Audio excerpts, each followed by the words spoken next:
It's a beautiful day in the Gamerhood, a beautiful day for my gamers. Would you be one? Could you be one? Shout about thunder, but don't despair. This colony's breeding great robbers. Would you be one? Could you be one?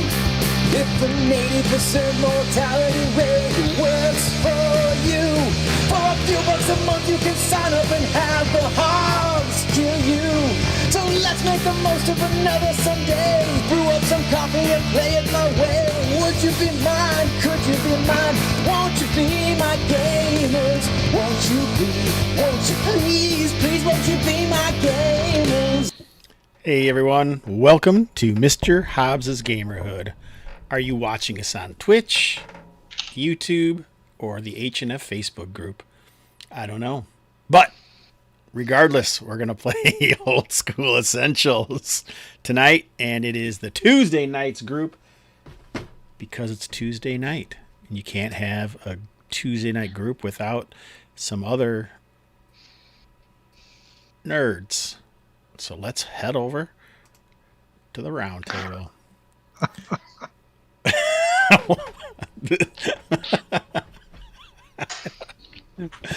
Anyway, let's meet our players and their characters. Elliot, you're first. Good joke, Elliot. Is that ever going to get old? Elliot's not here, man. It's a good joke. We just got Elliot's character image up there, sod with the sweet cheetah print, maybe? I don't know. But this week we have Gabriel Perez-Gajardi back. Go ahead, Gabe. Hello, Gabriel here, playing Akemuk, the thief from the city of the spires. Nice. Taylor. Or something like that. Hey, I am Taylor. I am playing Hadiya al-Makan, and I am drinking a Guinness extra stout to try to keep me on point. That sounds counterintuitive. Yes, it seems that way too. Aaron. It's a matter of perspective. Hey, Aaron Clark here. I am playing Hethan, the level 1 cleric. This close to level 2. Oh boy, maybe I should remove some of those enemies for the session tonight. Stu. Yep, I am Stu. I am playing Galdel, a level 2 dwarf who has a pretty severe case of lockjaw after a serious injury. Nice. Looks like we got a few people in the chat in the Twitch. Jason Weeb. Player. Trevelyan Hart. Thanks, guys, for showing up in the chat tonight. I appreciate it. And not that I don't appreciate the players in the chat, for I surely do.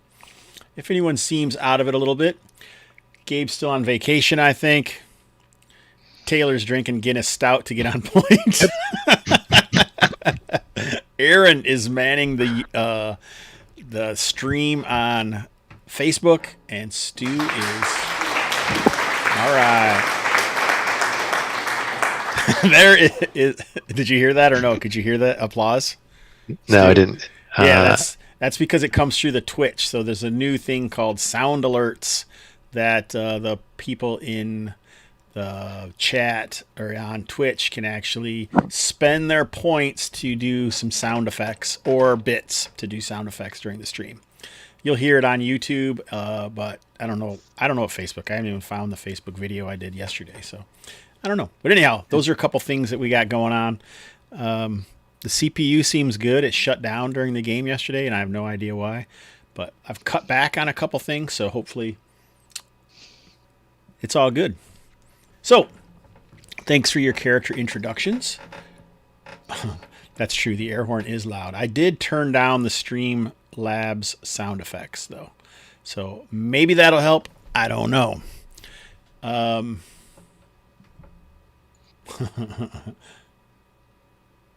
Nice. Is there another stream on Tuesday nights? I don't think it's possible, Trevelyan Hart. But You must be talking about your YouTube and your. Oh yeah, that makes sense. Yeah, Yeah, that must be it. You must must be catch it. up with some other people. I understand. Twitch and the YouTube at the same time. All right, so We were missing. We were missing Gabriel, so someone's going to do a fantastical recap and catch him up. Aaron. Oh, me?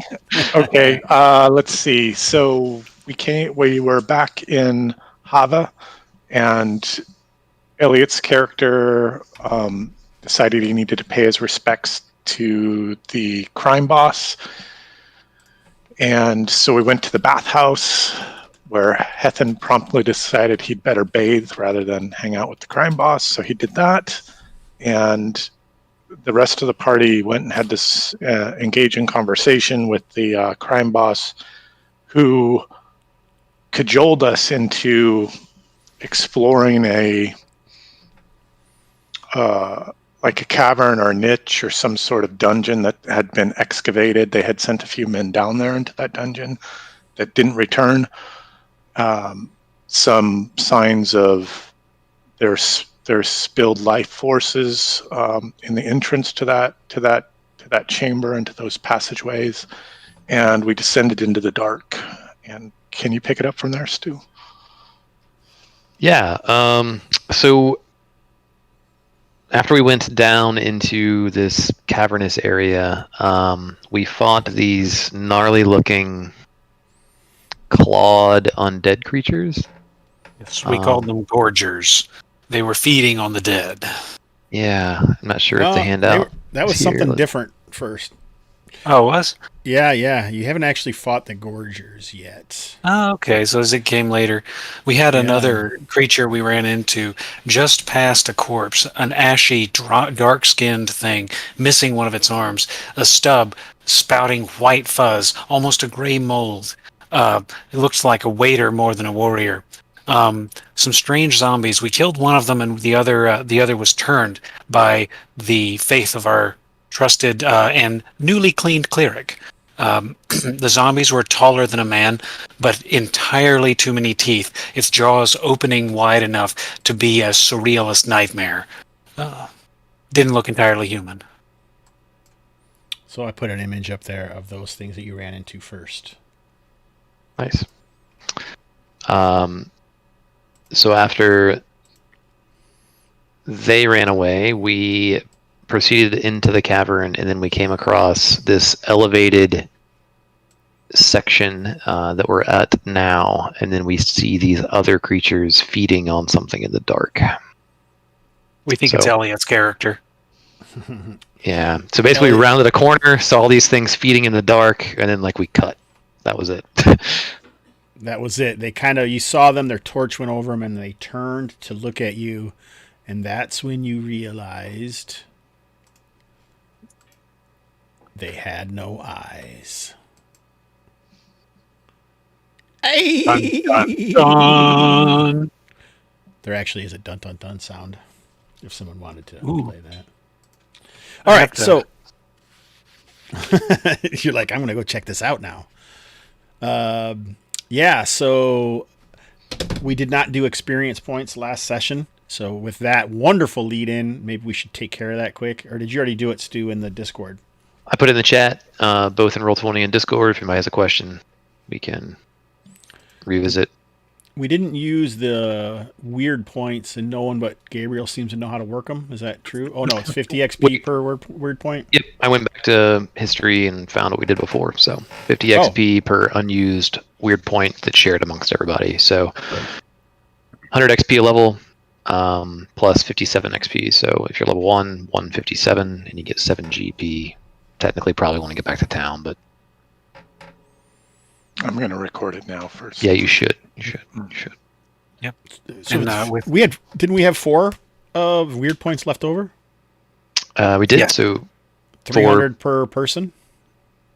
That's not what we did before. So 4 times 50 would be 200 total. Shared amongst 4 people would be 50 each. Oh, okay. Yeah. Nice. Oh, all right. If you want to do it that way, we can do it. That's just what we did before. Nope, that's fine. That's good. I'm cool with it. Makes sense. who's the guy who reminded the teacher to take up the homework? If you're wondering.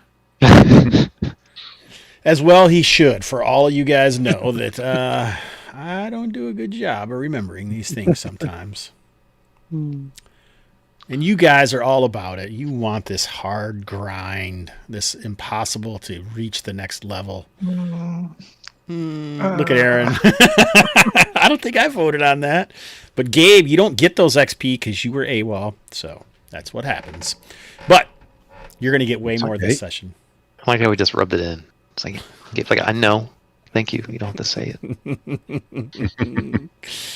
Oh, gosh. All right, so let's get the music back on.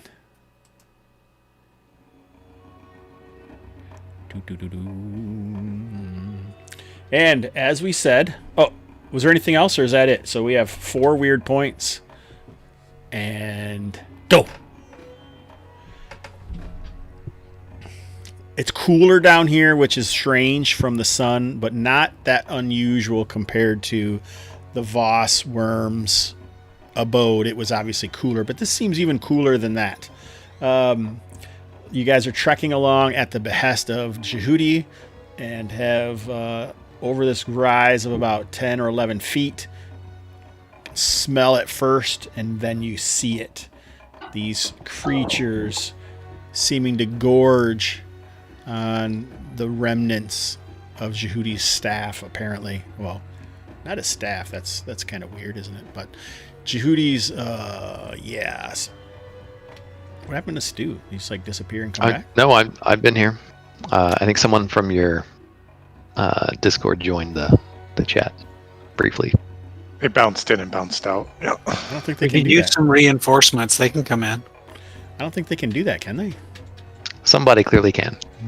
Oh, God. Somebody named Paul can. God damn it, Paul. God damn it, Paul.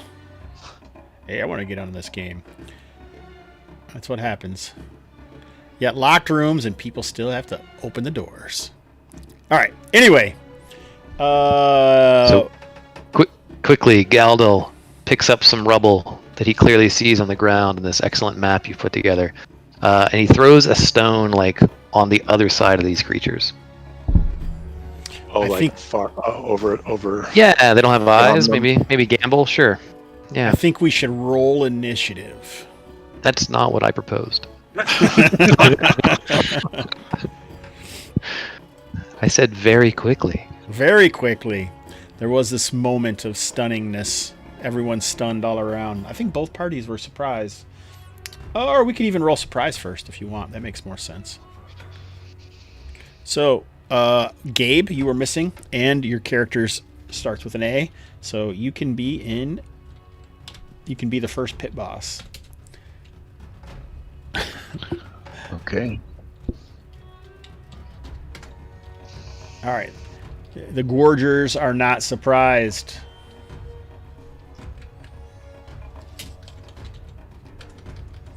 Nor are you guys, which makes some sense, even though you may be feeling like releasing your engorgement. All right. Now, what are you guys going to do? You can certainly do what you wanted to do now, though, Stu, Galdal. I mean, it feels like the moment's passed. Do we need to roll You do? initiative, though? Where'd you Yeah, do? sorry. Oh, I thought he did. I thought he got a 3. I think that was the surprise check. You're right. You're right. Was the surprise check?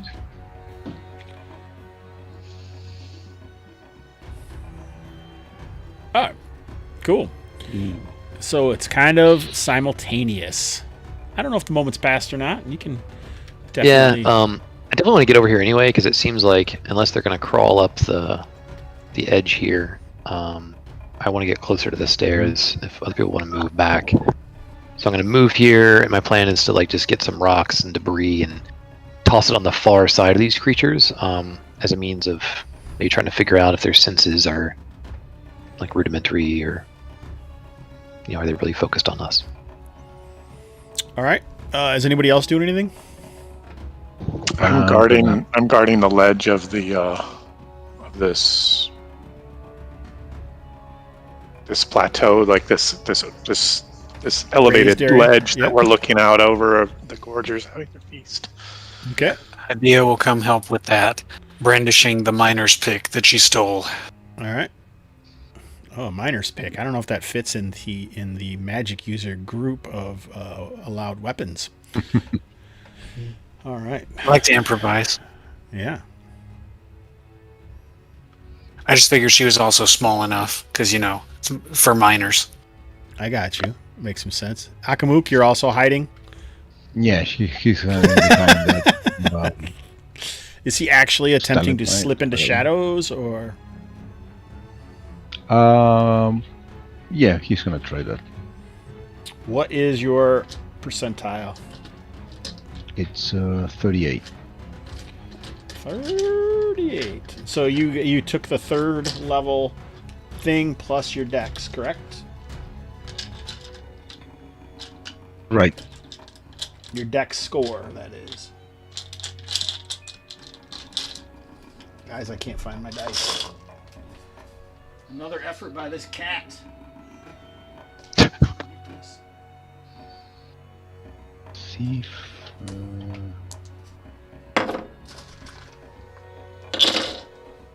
Yes, 30. Let my twins play with a particularly large set of my D10s lately. I forgot where they went, but it's about yay big. It was fun. They were They were reading the numbers off of the dice with almost probably 80% accuracy. That's great. They'll be playing before you know it. The idea that it's 80% accuracy is pretty impressive.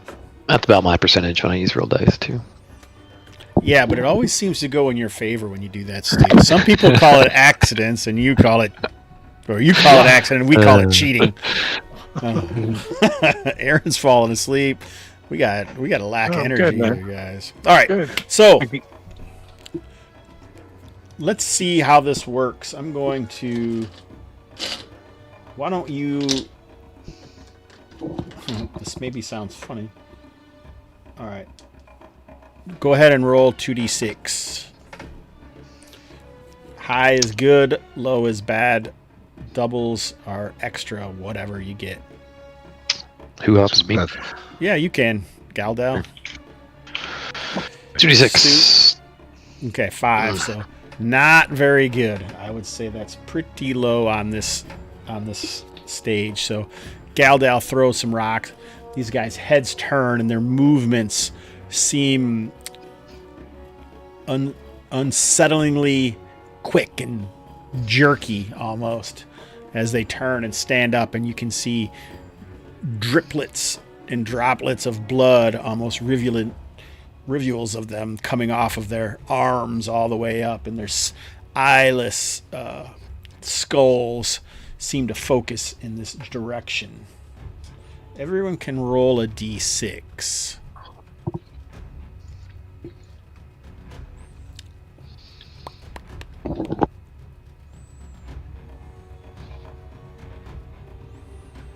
Okay, pretty good coverage there. So they come scrabbling up towards this wall. So you guys can go ahead and attack them if you'd like. They're trying to climb up. Yeah, they're quickly scrabbling up. They seem overlong with long arms and sharp-looking claws. Looks like they can climb up here fairly quickly. Can you I guys are throw? definitely. Go ahead. Can I throw a flask of oil at them? Or Sure. I kind of thought you were going to be ready to attack them, but it'll take them a whole round. They would not get up until next round, so you could still maybe get your weapon out next round. So you can throw a flask down right now if you'd like. yeah, I'll do that. I don't think you have to roll to hit. It's like right below you. Sure. So this guy here can be oiled. Look at him. He's mad. Okay. Is that the one you wanted or no? Yeah, I think I'd take the one that's. So am I just like dumping the flask of oil on them and then firing them with the torch? Is that the plan here, or? One round probably to get them, and then the next round for a torch. No, your torch is already out, so you could probably do it in one round. All right, so I'll do it against the one that's closer to Hadiya. All right, Hadiya. So All right, liability Hadiya. We'll change it to this one. All right. So I think that you're probably going to have to move over there a little bit more. Yep. All right. Okay. And So I like splatter the oil on him and then fire him with the torch. yeah, just drop the torch on him because he's still, a couple feet below you. He's not even up to where you are yet because it's like 8 to 10 feet up there. So he's like scrabbling up quickly, but it's all like this jerky motion. Sure. So it's our only light source right now. So I'm going to hang on to the torch until he gets up there and then I'll shove it in his face. All right. Sounds good. So this one comes up the stairs at you, Galdal. Bring it. Go ahead, Akamuk. Did you want to interrupt him or something somehow? I wanted to fire an arrow as he attempts to climb up the stairs. Okay. You can fire one arrow. You can fire two arrows. Just one. Just one. Okay.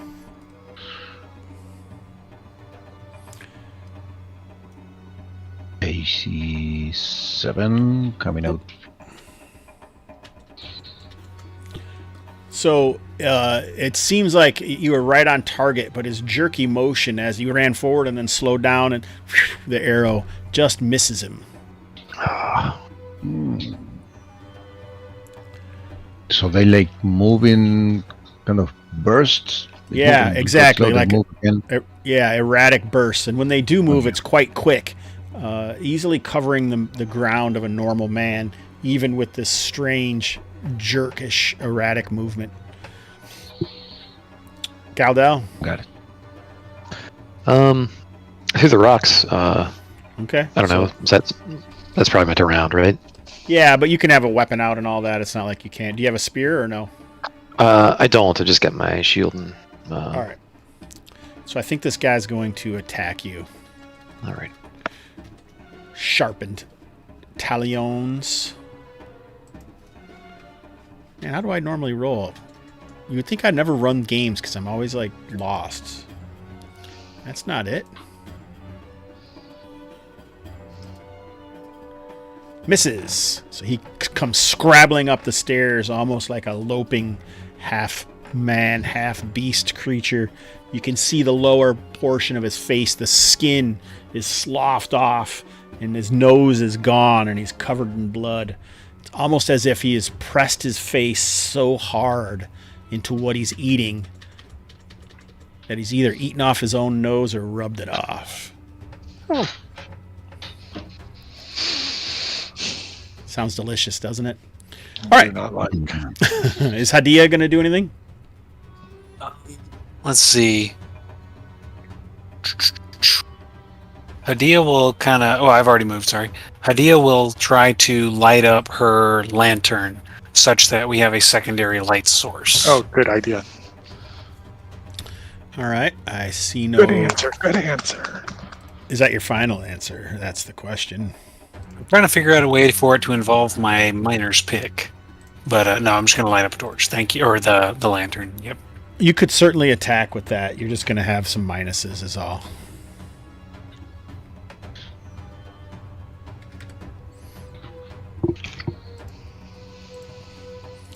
Alrighty. It seems like this area is quite bright now.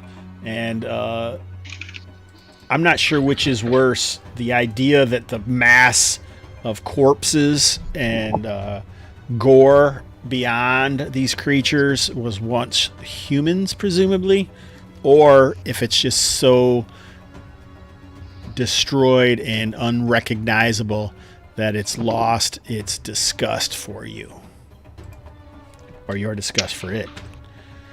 All right, so you tied. You haven't lost yet. Go ahead. What? Yeah, sorry. Weren't the kind of traces of blood of bodies being dragged down the place? Yes, I believe here? so. Okay, I believe good. so, yeah. You know what though, Gabriel?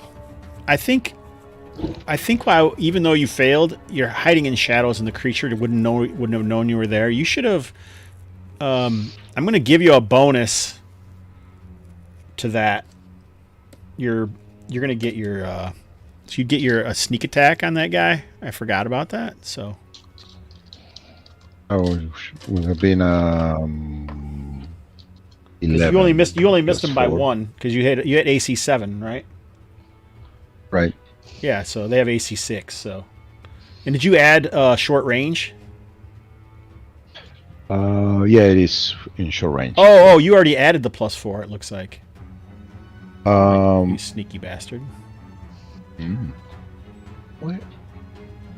Because you only rolled an 8. No, because I have dexterity. Oh. I got a +3 on dexterity.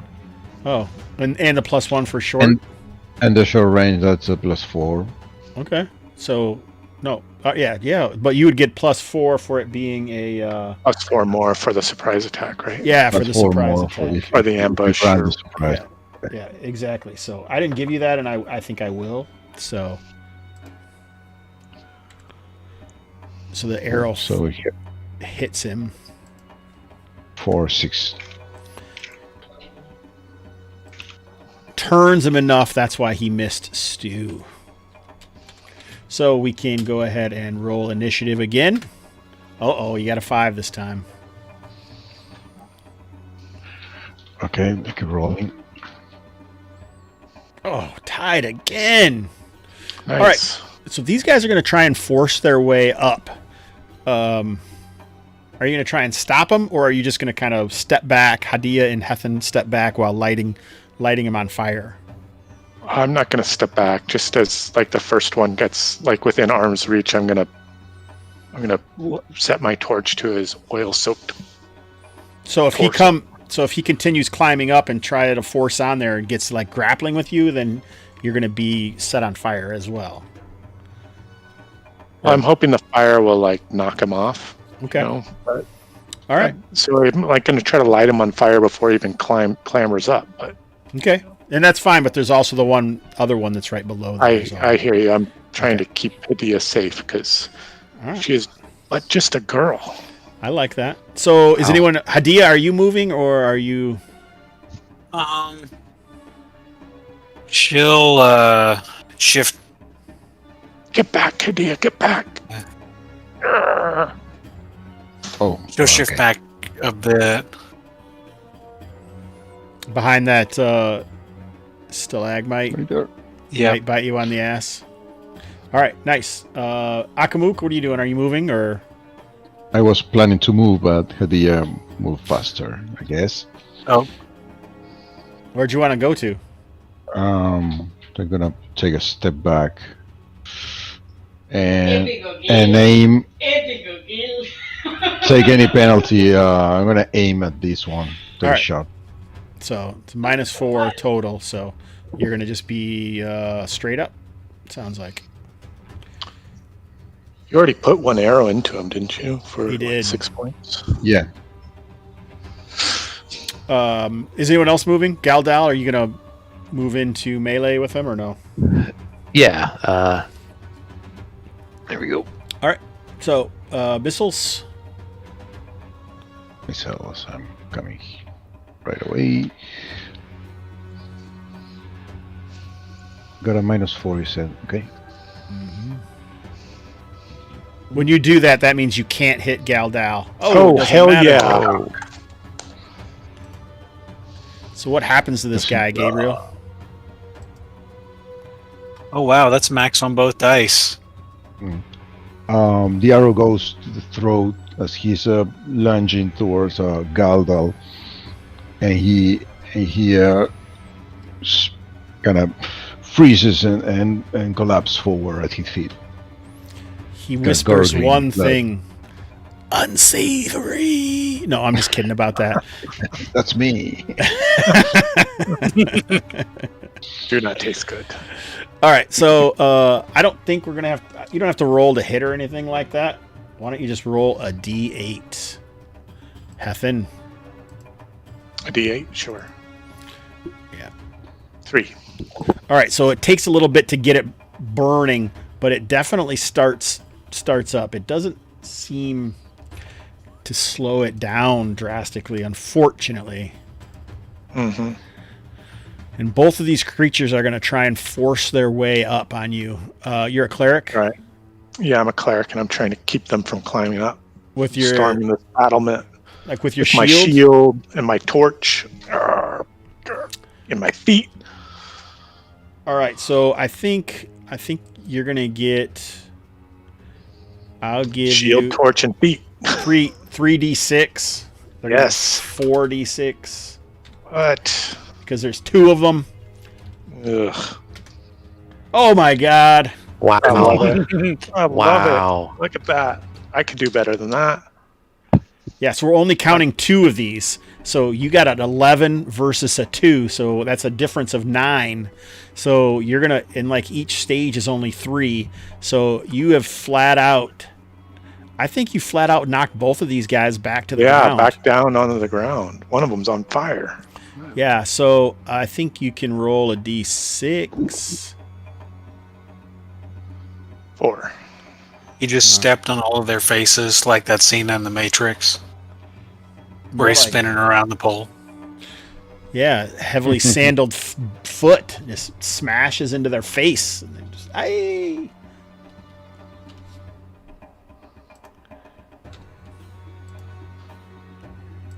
So they go scrabbling back, arms flailing, blood splashing off of those claws at the end of their hands.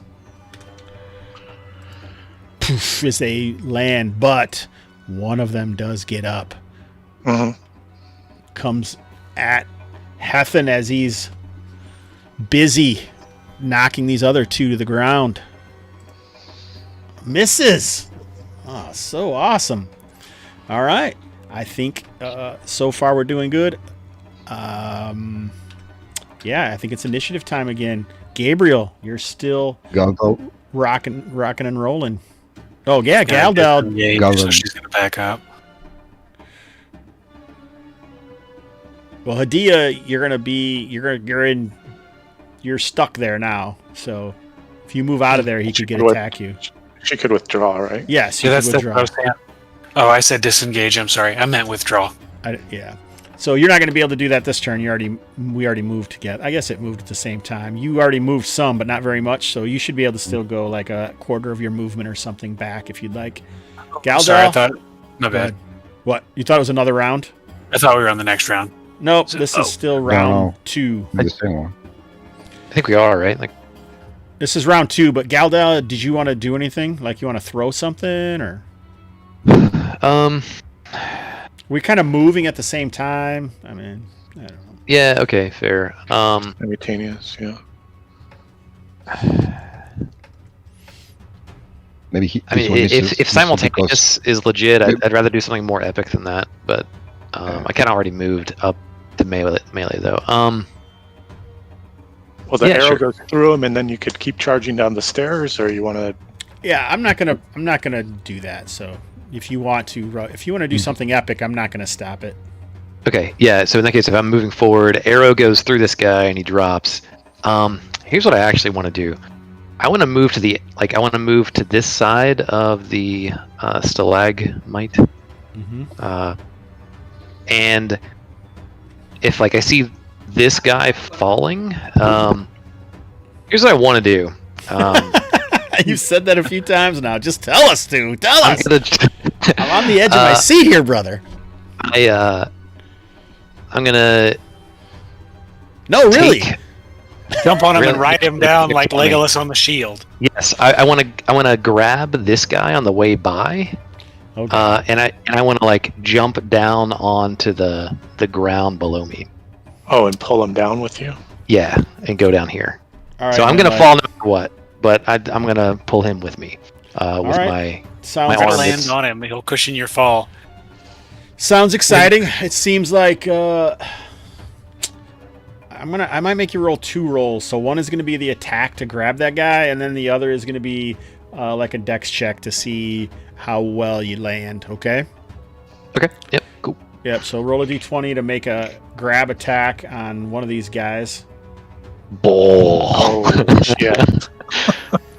Yeah, that was a 1. All right, so that seems bad. So it must have something bad happened when you tried to do that, and but we don't have critical misses, so that's okay. So you just whiff on the old grab as you go by. Maybe it's because he's taller than you, and the only thing that he had hanging down that you could reach to grab, you decided not to. Okay, that sounds All right. Or he's all right. slippery. Dex check. All Dex right. check. Here we go. Now for the dex check. 8 of 15.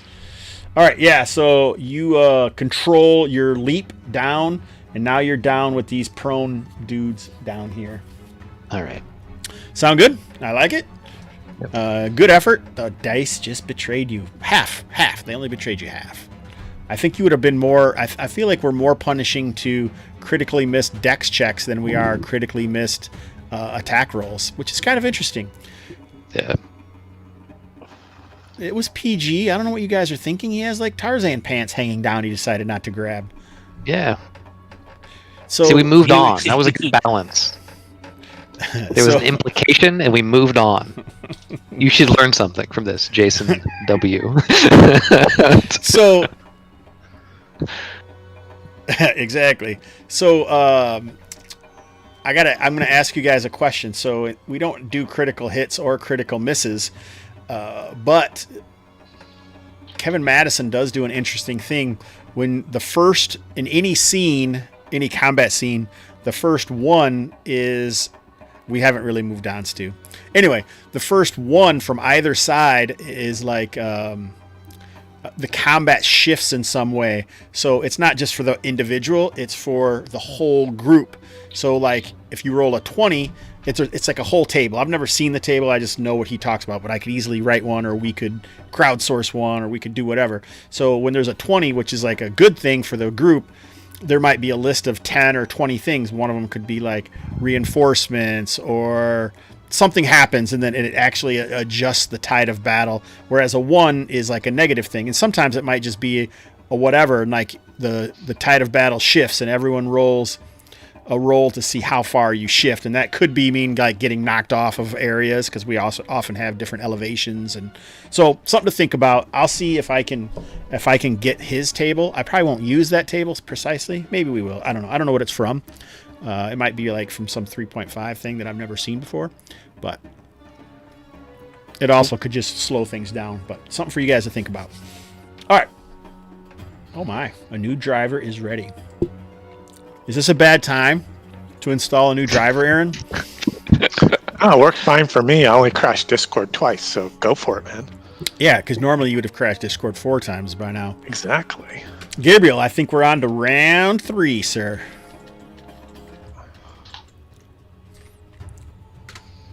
Jeez, nice. You guys are killing it. I always like it when you guys do really good on initiative in your combat rolls against the mooks.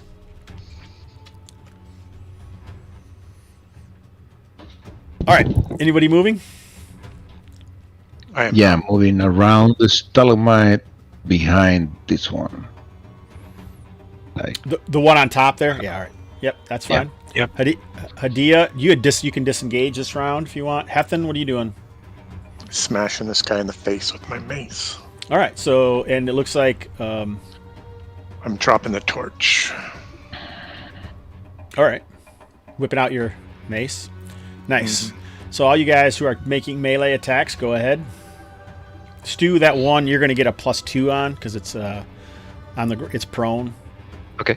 The one is burning, so roll a D8, Aaron.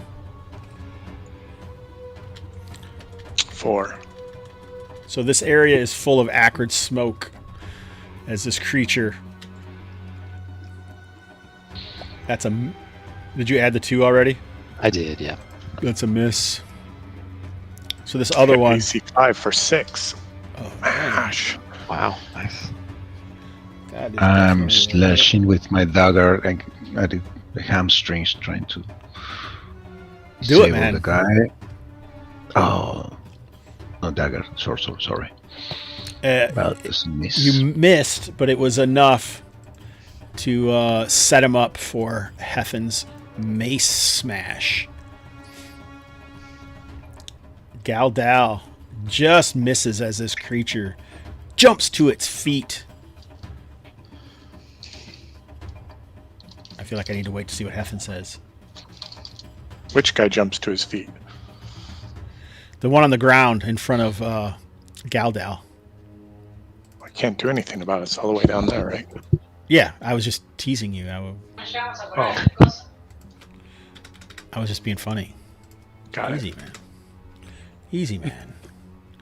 I'm Easy, trying to man. do like 3 things over here. Are there a lot of people chatting on YouTube? I don't I've know. said I'm hi on, to I'm on to 3 Facebook. I'm like, people uniquely. Yeah. yeah, I'm on Facebook. I see nothing happening. On Facebook. Nothing. Did anything happen on YouTube? Yeah, we've had like 3 people come by to say hi. Huh? Got, The same people that are already in Twitch chat. No, I don't think so. Oh. I don't know their Twitch names, but Fred Daniel, Joe Salvador, AWOL Trooper. Dropping by to say hi. Nice. That's cool. Fred Daniel is a constant YouTubing guy, and guys who know Joe Salvador is. I You're think a lawyer, right? podcast guy. No, that's Joe different Demesh. Joe. Ah, Yeah, that is Joe Joe and Salvador is Eldritch Tales. Hmm. He's the author of sorry, Eldritch Joe Tales. Salvador. which Wrong you- Joe. You don't have to say it like that, so condescending, Stu. Jesus. I wasn't being condescending. I was apologizing.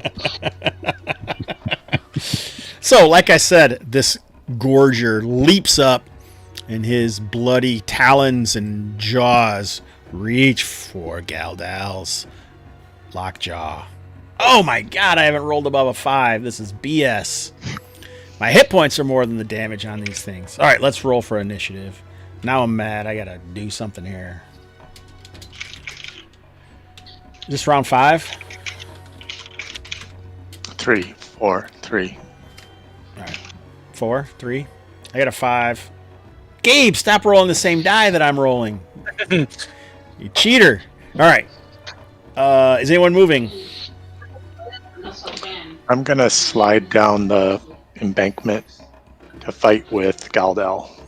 So you can make a dex check and be able to fight this round. If you fail it, then there's going to be negative repercussions. If you succeed, you can attack this round. Or I'll you go can just slowly. slide down safely. Yeah, I'll go safely. All right. Akamuk.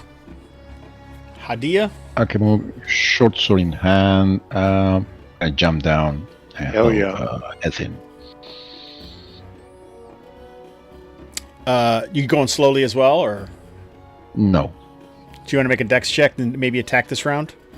Mhm. All right, do it. Yeah, That's the man. deal. Okay. Obviously, Oh, shit. Oh no. You have a weird point. Use it. You could re-roll that. okay. Do it up. Use I it. will play. It's almost a perfect place too, because the chances of failing again are very, very slim.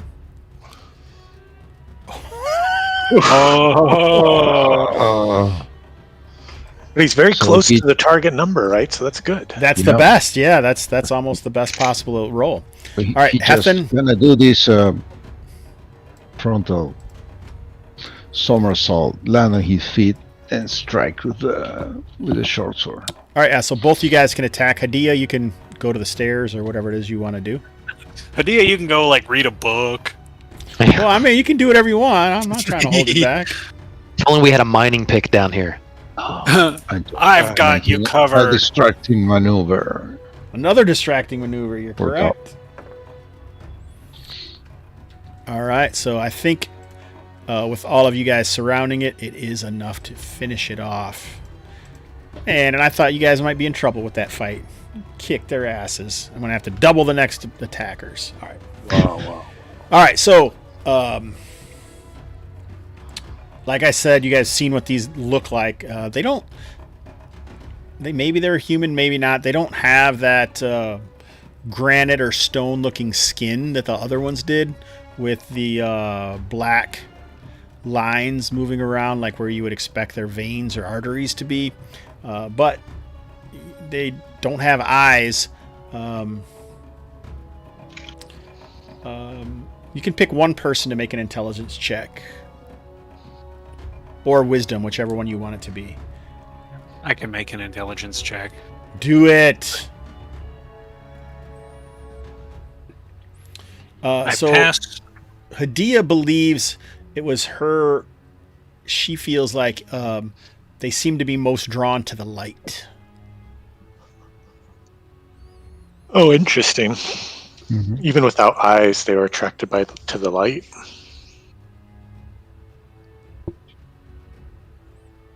Yeah.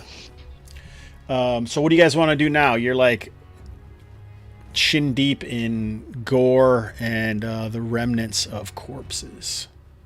Wouldn't have it any other way. Conan! Caldwell likes it.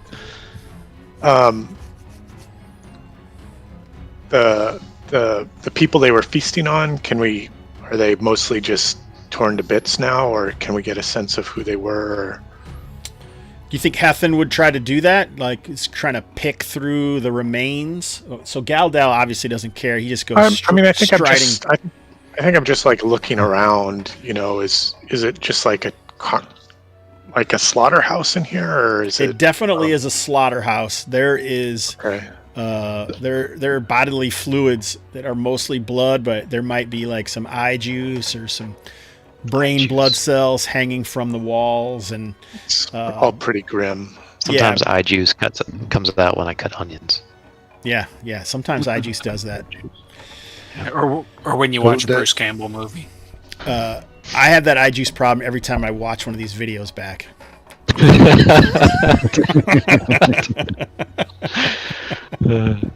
Did anybody mention any disappearances on the village? Yeah, some of Al Jahudi's men have gone down here and not returned. Oh, okay. We don't know how many exactly or when they made that expedition, but we do know that they haven't returned. So I didn't get it finished. Wasn't there one specific person that he was talking about, or did you guys run into like an ex-gladiator or something? The terror. Yeah, there was a Al gladiator. Tarak. He's missing. Al Tarak, right? Yeah, and go ahead. Sorry. my question is, how closely are you going to stream? Looks like Galdal's headed for that niche in the corner. Yeah, just because it seemed a little out of place, I was gonna take a peek in there. All right. Are any of the rest of you guys doing anything as far as that goes? Hadiya will help to light the way. Why not? So, seriously, it's going to be shin deep in that area where they were, of just gore and body parts and just nastiness. This is an opportunity for your character to be not interested in doing that if you so wish. But if you want to do it, then I'm not going to hold it against you any more than I already do.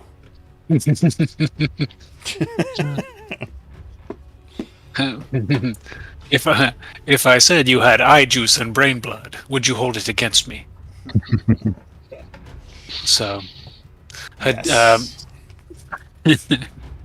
yep. Hadiya is. So did you say it's just like wading through gore in this entire swath, or just over where they were? Mostly where they were. So you could head down to the south more, but like where that body is, where Hadiya is, Galdal, that whole area. Okay. So Akemog is guarding the passage to the south.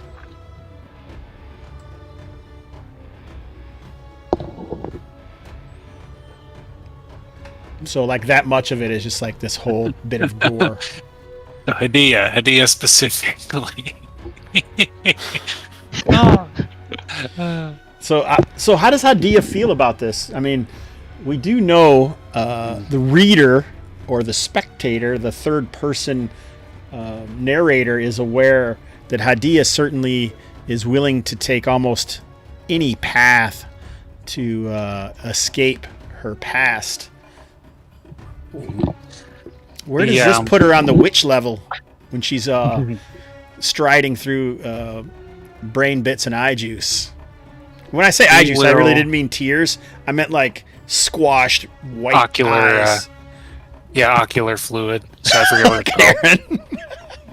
I don't know if Aaron's wife is talking to him or he just had that when I mentioned it. Yuck. I'm into body horror in these games, apparently. Yeah. It is literally just called eye fluid. So there's Oh, you apparently were not looking a it up? special I word. see. I This might is have even- looked it up. This is even worse. Now I'm on 2 screens on the Twitch. Hello, hello, hello. Yeah. When I was talking So- about the brain cells, I was talking about, aren't they like gray matter? That's what I was trying to refer to. Jason Weeb in the chat, you son of a biscuit. All right, sorry. How does Hadiya feel about this? I mean, is this something she's got no problem with? She's like, this is like my regular day job, or is she trying to not get into it? She is absolutely repulsed by what she sees. She's absolutely repulsed by what she sees. She gags a little bit, bile creeping its way into the back of her throat.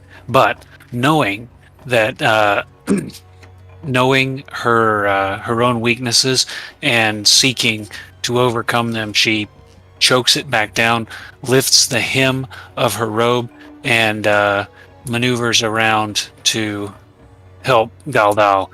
She tries to stay out of the depths of it, but she likewise is trying to hold herself high and project the confidence that she wishes that truly she had.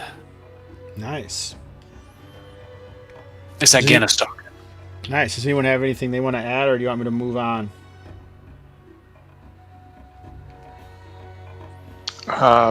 Hethan's like just searching about like these fallen corpses, not the gorgers. Dragging them back, trying to figure out something about them. Like about their lair, about where they are, about what's happening with them. Besides fun time gore fest. So, Galdal, actually, in that niche there, it seems like some choice bits have been moved there, perhaps from these guys. Like, you find some well-crafted pewter silverware and like maybe some precious gems that still have glue on the back of them, like maybe they were pried from something. Like something intelligent or interested in this particular thing kind of piled that stuff back there. It's still covered in gore and body detritus, but does that even work? Can you say body detritus? I don't even know if that works. You just did. I did, but I don't know if it means anything, I guess. Own it. All right. F&A, Cotton. F&A. So, what do you guys want to do now? You do know that there is some other creature that you have seen that fled before the searing sun. Oh, well, you don't have this. You don't follow Arkin. You follow Between Khalifa. Hethan's holy might, that's who. Yeah. Well, I don't know if it's That's what. Hethan's. It was like your gods, right? Or I'm just kidding. I'm a projection of my All right. my. What was that Yeah. sound? Okay, so what are you guys gonna do now? Oh, Hethan, why don't you you can choose wisdom or intelligence. I'll choose wisdom. All right. No siree. Yeah, so you don't really notice anything. You guys are killing these roll under rolls. 10%, baby. All right. So now what? Onward. Onward and forward, he says. Idea, we need your light. We need your lantern. We do. Bring your pickaxe. And your pickaxe. Bring your pickaxe. I need her to clench my jaw.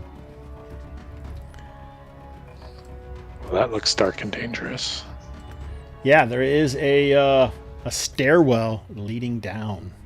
Most of the gore seems like it's kept back there, but you do see like a single set of footprints, shoeless footprints, leading down the stairs. Blood. Red and bloody. Yes. Cool.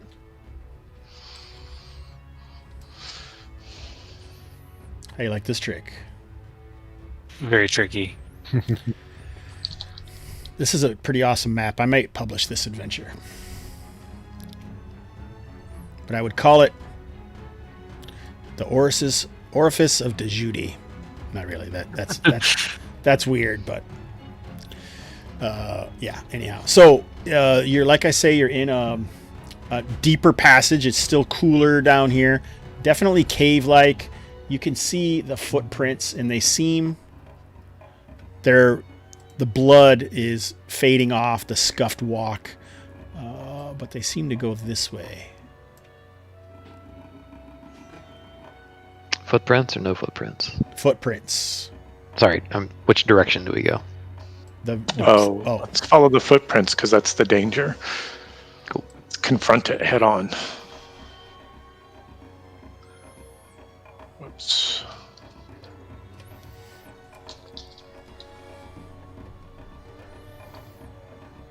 So back there, you can see some sort of statue in the shadows. Akamuk, you're hanging back? He's making more footprints. I like the interaction. That's nice. Hadiya, bring the light over here. And your pickaxe. What is that? Hethan, Hadiya roll brings the light and pick Hethan, up. roll a d6.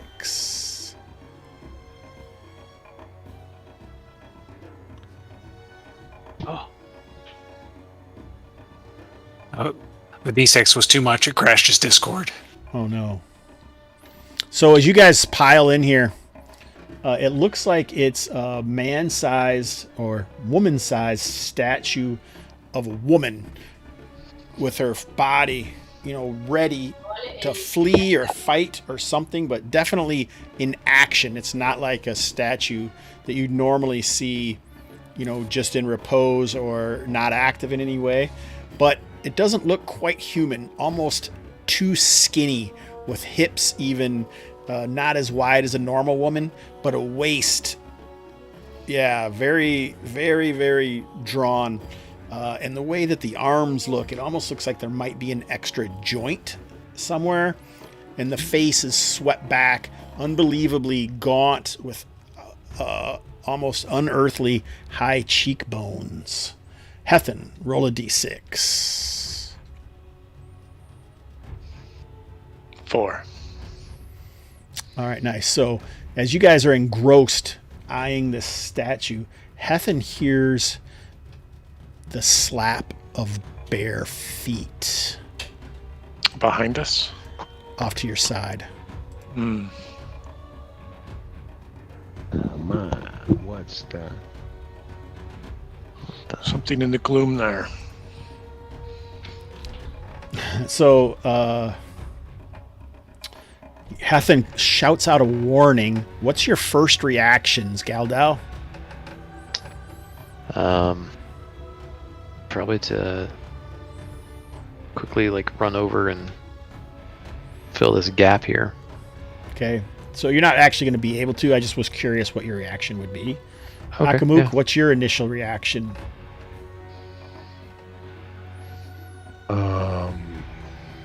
Hide behind.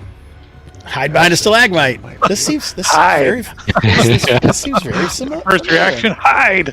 Very Hadiya? diverse set of strategy. Yeah. Hadiya? Looking at him, the first thing she thinks is, "Hey, you guys!" Well, no, she hides. She will provide the. All right, so Yeah. let's roll initiative now. Okay. You're still up. I didn't hear anyone say they wanted to parlay or try to do anything special, so.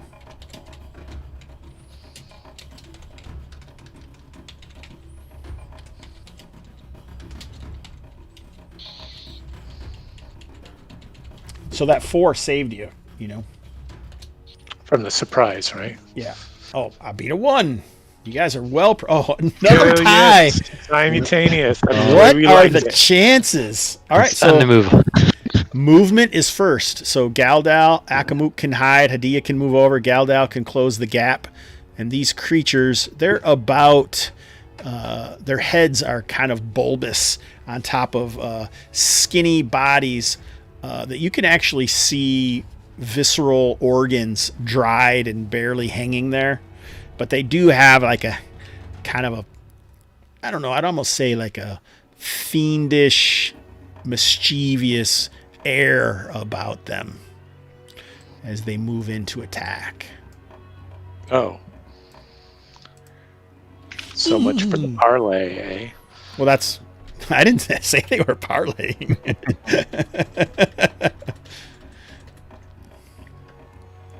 All right. So that was movement. Is anyone going to try any missiles? Oh, do you want to? What's your percentage for hiding? 38. 38. All right. So Akamuk blends into the shadows. You could even step around there if you'd like to. Yeah, I'll allow that. Yeah, that's the idea. All right. So let's. I think the front people will get into a little battle here first.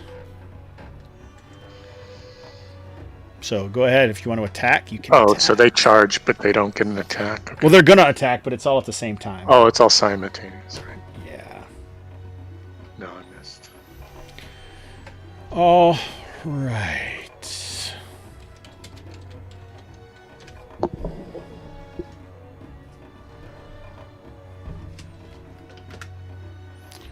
Oh, what's Heffen's AC? Shield is AC 4. All right. Nice. Oh my. Okay. And now Akamuk can attack. Okay. You've hidden, but now you can just kind of rush around and get your bonus and attack these guys. Right.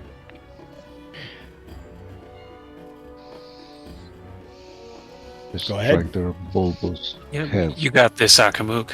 Or we've lulled them into a false sense of security. Oh, Bam! Oh, damn.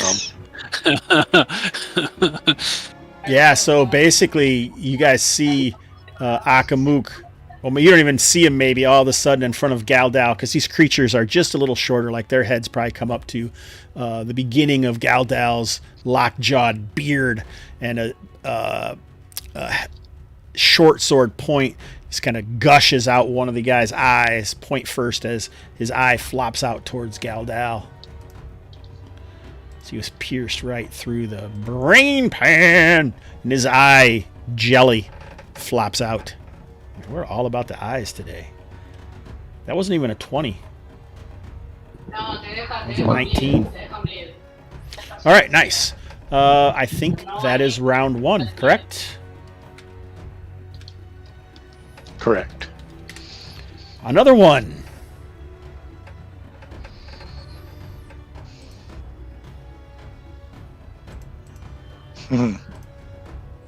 A 3. All right.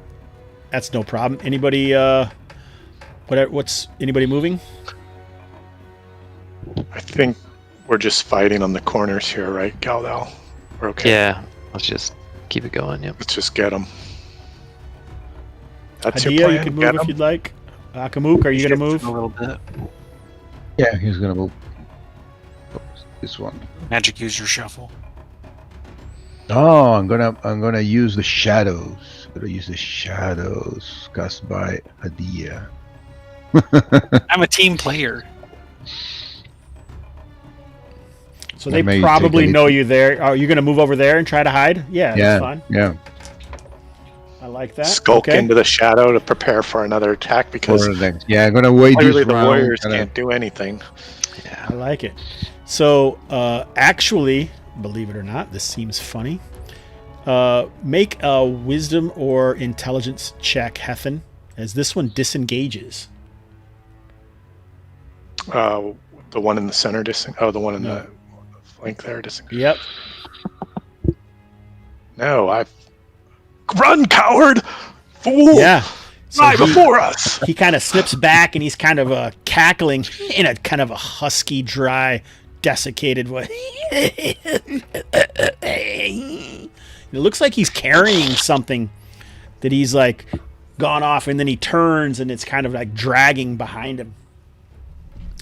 But Akamuk, I think if you don't want to use your bonus, you can attack this round, or if you wait one more round, like next round, you could do it next round with your sneak attack. Yeah, he's gonna kind of lay low, and seeing this one moving back, kind of freezes in the shadows, waiting to see what is happening. Okay. The other one though is going to attack. Jeez, look at these attack rolls. You guys are killing them. All right, so I think it is time for initiative. Round 3. Uh-oh. Oh, Mm-mm. almost. All right, so movement. This guy is going to scrabble up. I think you could still like whack off a leg or something from where you are. You can whack him off. Hey, easy. You could jack this chest off. I lock off. I already said that yesterday during a session, which was weird. 2 days ago, I guess. Fucking in the shadows. All right. The other one is going to. Is he climbing up? You said. Yep. Or is that okay? Yep. He's climbing up. So. Man, I haven't rolled. That's my first 2-digit attack roll. This is awesome. So, I think you guys can all make attacks, and you can get your sneak attack on this guy, Akamuk. Okay. They have 2 attacks, eh? Okay. Yes. Claws, 2 claws. Yes. That's a miss. Wow, 12 Contingent. damage, jeez. Yeah, so you chop this guy's leg off, and he falls to the ground dead. That's when you realize he is holding Hethan's holy symbol. What?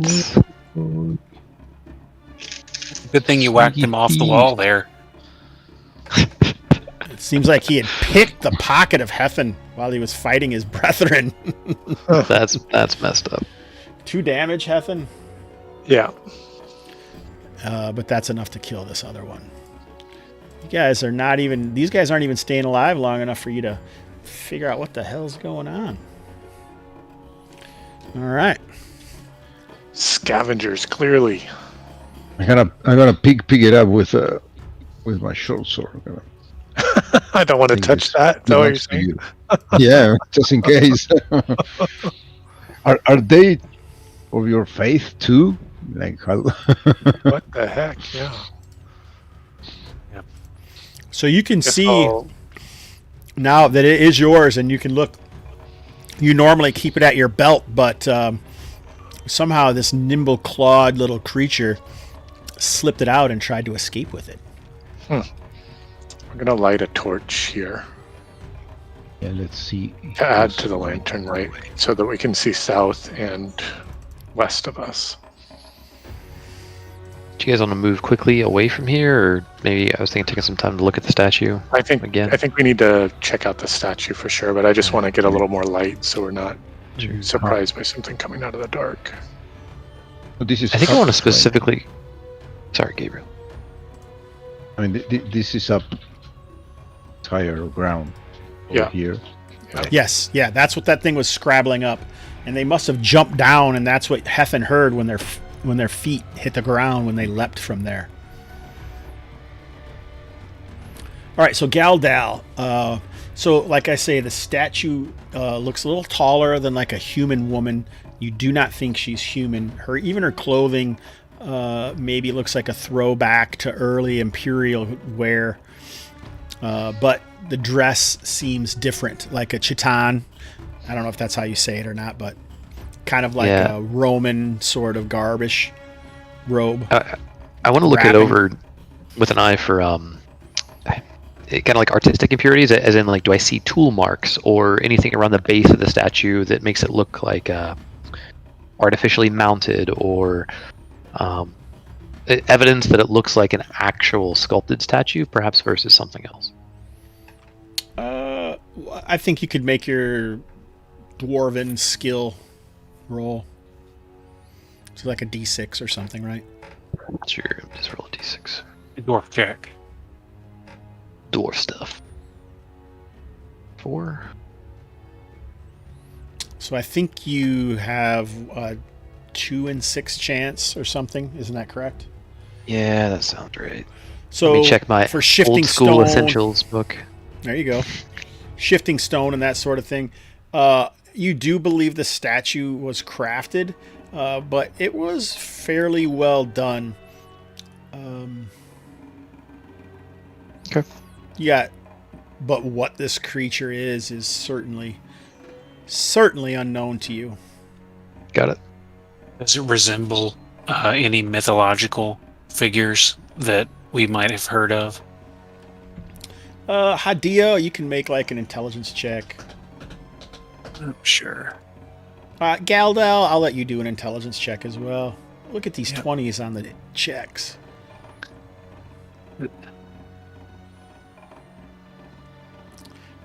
In the deepest recesses of the dwarven histories, it's possible that these are the long-lost Rodashan. This is a statue of a Rodashan. Wow. All right.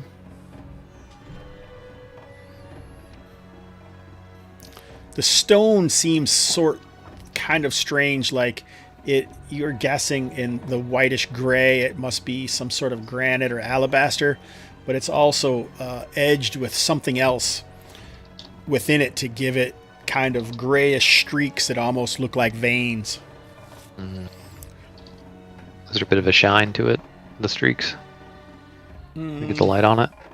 No, but there is a shine, a polish look to the statue. All right. What do you guys say? The gladiator guy, probably in that puddle of muck. The 4 of us heft this statue out of here. Got something to show for it. Can we move it? Is it very heavy? It's going to be heavy, yeah. So, I mean, the very base, it's probably bigger than that. Let's see here. I was mostly kidding. Let's press on. But I don't know. No, that's what you want to do. I'm not against it.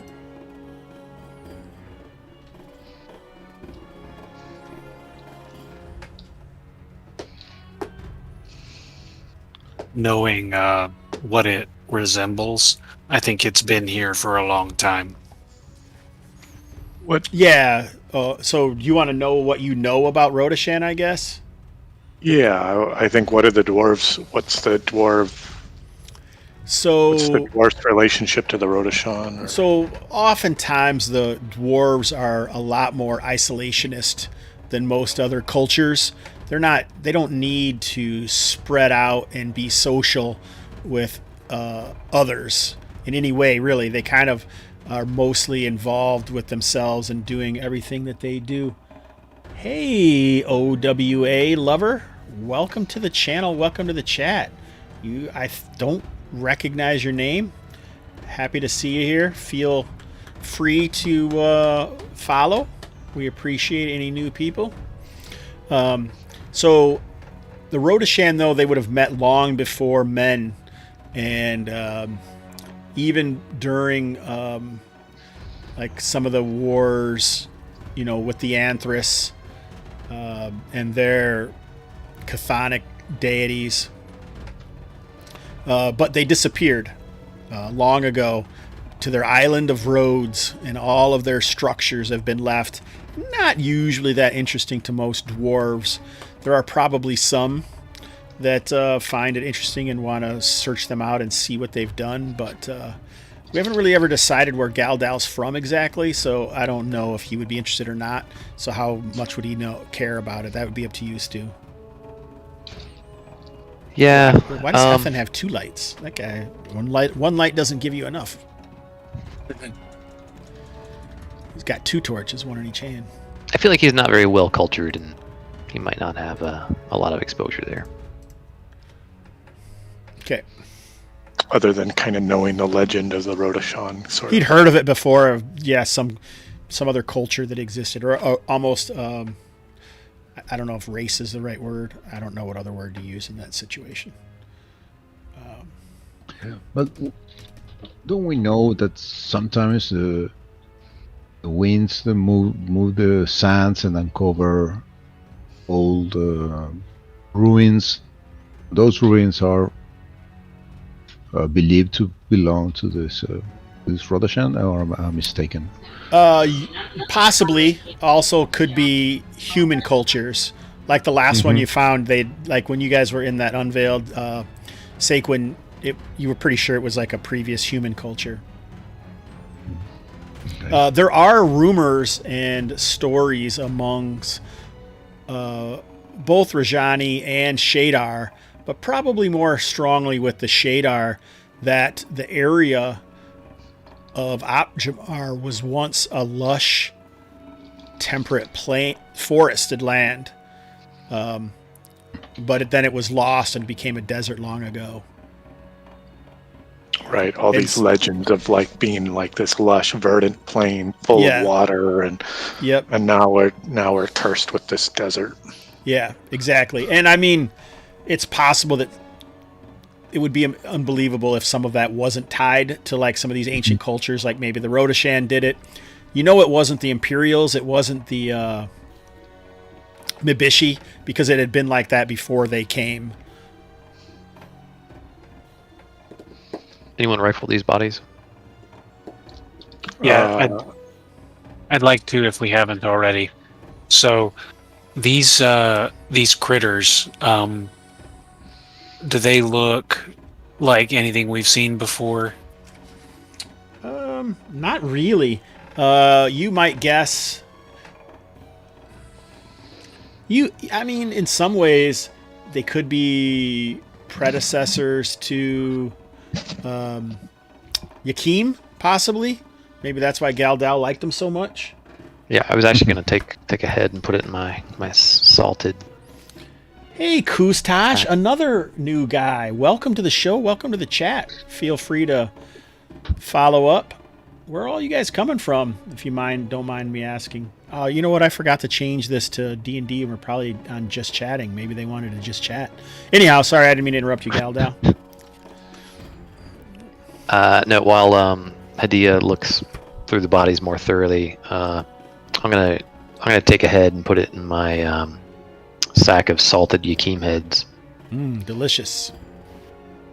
Alrighty. Do they have anything else on their person, or are they little naked imp people? They pretty look like naked imp people. Okay, good. I would say impish. I don't know if I'd say people, because that usually means humans. I say we I'm try. gonna cast detect magic on the statue. Oh, okay. All right, nice. So, as Heffen pulls out magic and attempts to do that, I think it's time for our first break, our only break. Cool. We're at the mid-session. It looks like. Yeah, I forgot to change that, Kustash. I don't know how to change it in the middle. Is this your first time here? I'll be right back. We glad you muscled through, thinking that he was just chatting anyway. Because who would have come for that, to be honest?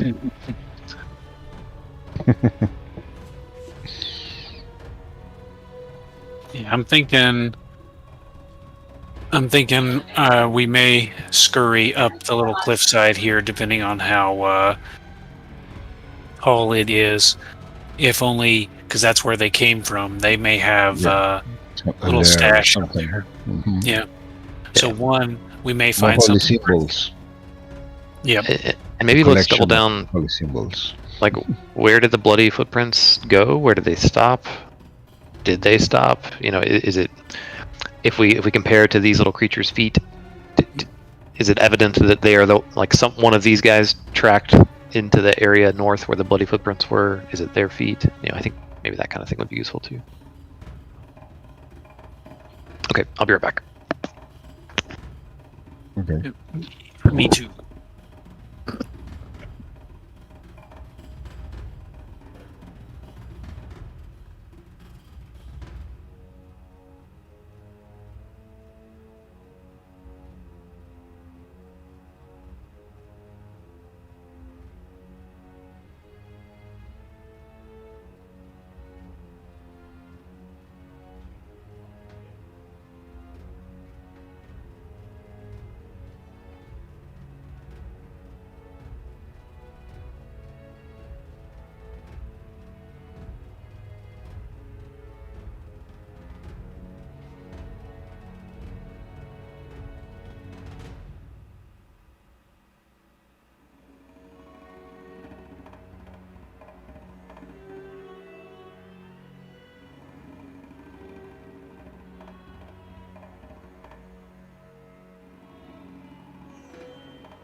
I am back to keep everybody company in the chat. Oh, goodness. Let's see. Yep.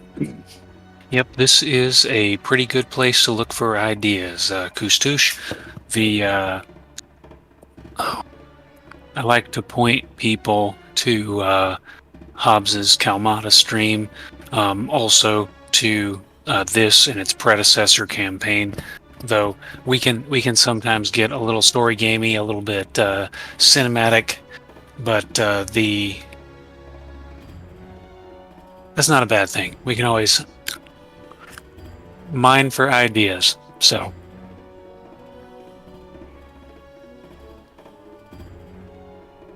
Got me my meat stick here. It's a good time. Chilling in my yoga pants. Yoga shorts, actually.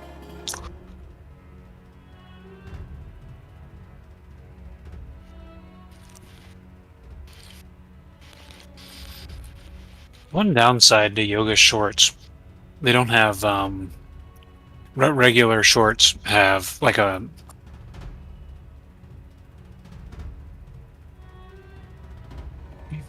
Hey, welcome back, Stu. I was just regaling the audience with my meat. Oh, I see. Yeah. All right. There you go. Yep. Always. I like you, Kustosh.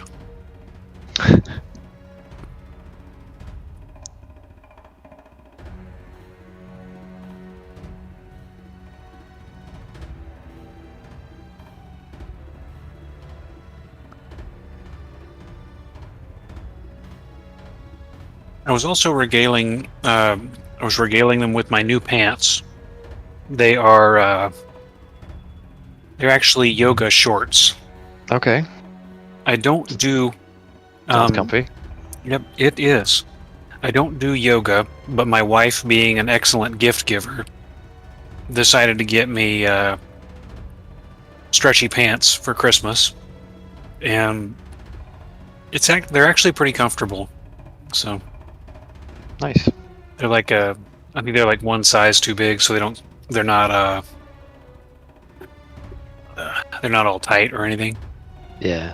No, I get it. That's cool. With the pandemic and being home a lot more often, I also have tried to avoid wearing the denim trousers of oppression.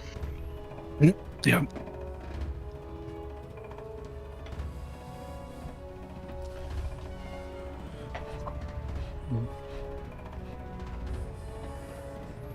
Yep. And Jason is back with a minion.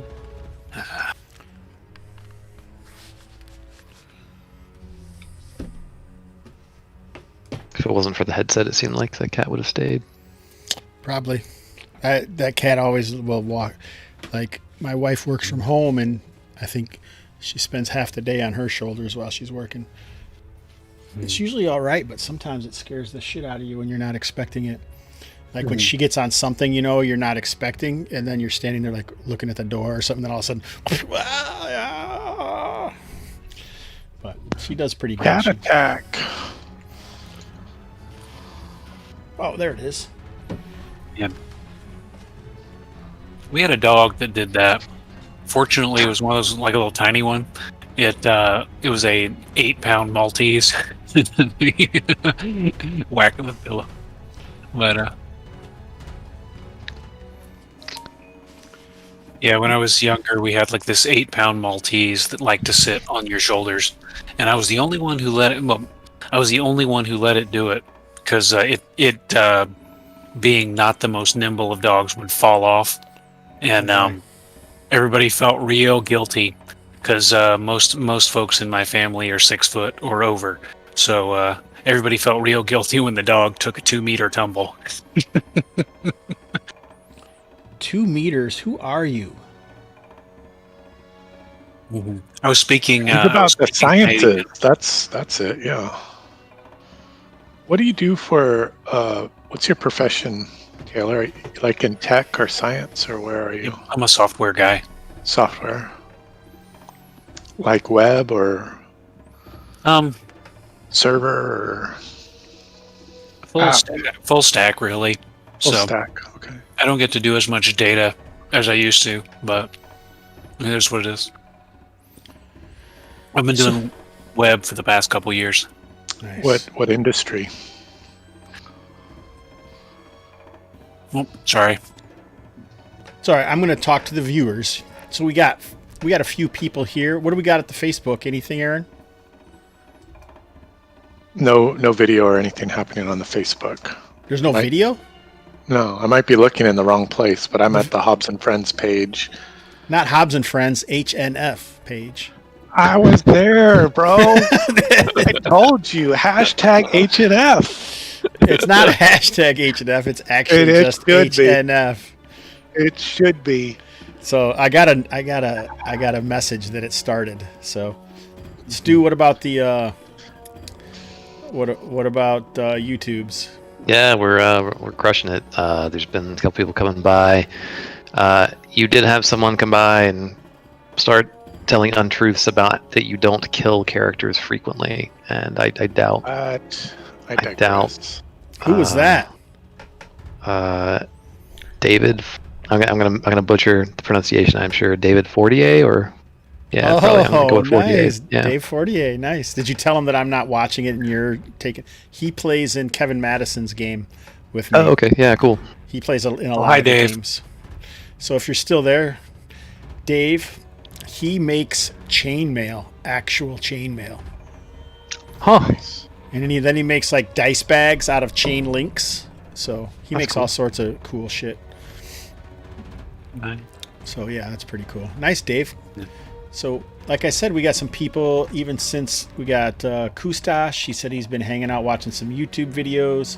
We had Owa Lover. So thanks, guys. I don't see any reason why you guys wouldn't follow and subscribe because this game is so good. Right, a game. Yes. Hey, we're also going to look at the bloody footprints and compare Well- them to the size of the feet of these creatures we just killed. Gabriel isn't back yet. We can compare him to Gabriel's feet when he gets here. All right. Do you guys want to go on without Gabriel? I guess we only have so I much thought he was time. back, maybe just not on camera, but maybe he's not back. The Are you- feed is- for Is anyone video's a listening? little Oh, hello, Maisie. cat attack. Hi, Maisie. Maisie's in the house. So, is anyone listening to Twitch? Jason Weeb's saying he's getting an echo, or the stream keeps getting fuzzy and he's getting voices repeated. It's interesting. I don't know why that would be. So mine is definitely fuzzy, but the reason for that is because my download is mediocre. So the audio I can't vouch for, but the video quality is likely auto-adjusting for some knot in the pipe, so to speak. So that's probably a unless literally everybody is getting it that way, it's likely a knot in the connection speed. Okay. Yeah, I mean, Jason we're at We've also joined on the YouTube, and I wonder if it's some feedback if he doesn't have one muted. I don't know, just a guess. Nice. Well, I'm happy to see you on both. Go for it. And I now have a neck warmer helping me run this game. This is how she likes to lay. Copy that. All right. Anyway, That's so let's get back to the game. Yeah. I think it's pretty obvious that these creatures have small feet, large heads with impossibly large mouths, but not bloodied feet. So there goes that. We don't think it's the same guy. And like I said, the bloody feet were getting less and less as they walked through that gore where the gorgers were. And now the statue is before you. So make a saving throw versus spells, Aaron.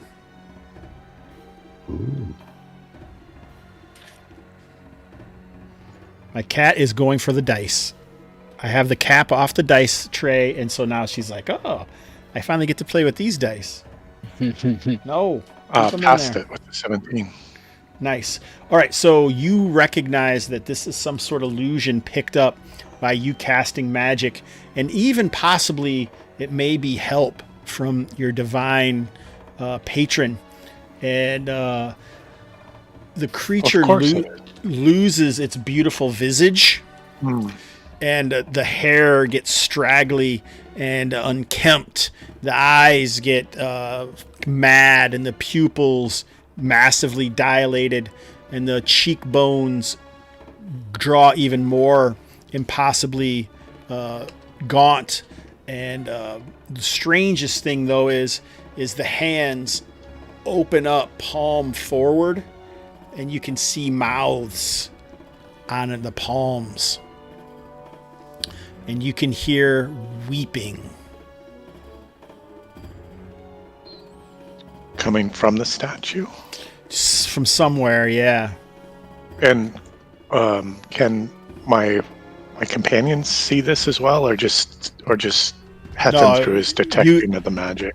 You glance over to them, and they seem like these. I'm pretty sure these footprints aren't the same size as those creatures. They seem. I don't know who was saying that. It wasn't Stu. I think it might have been Hadiya. It's Galdell. I should go on. So they're not paying attention to what you're doing. I'm gonna try to knock the statue over, because it's obviously an unholy relic. Obviously. Knock off the hands with my mace. Push Oh over yeah, the you're just statue. basically gonna destroy it and desecrate it if possible. But I think, yeah, that's Hey, my stop immediate reaction here. All right, yeah. So you whip out your mace, and you guys can hear. Akamuk's cutting off a foot. I almost feel like more like a cleaver. He's just like, can you guys hear dice rolling in the background? Maisie, get out the Got dice. a dice kid. roller. Yeah, I do. It's called Maisie. She grips them in her mouth and then drops them on the desk. But she might have taken one, that little sneak. Hey!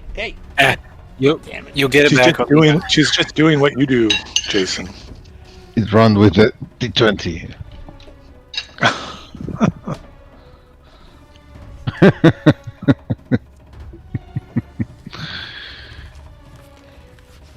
She loves the D20s. I didn't think she had anything in her mouth. She like jumped off the desk and everything. God damn cat. I see it happens so often.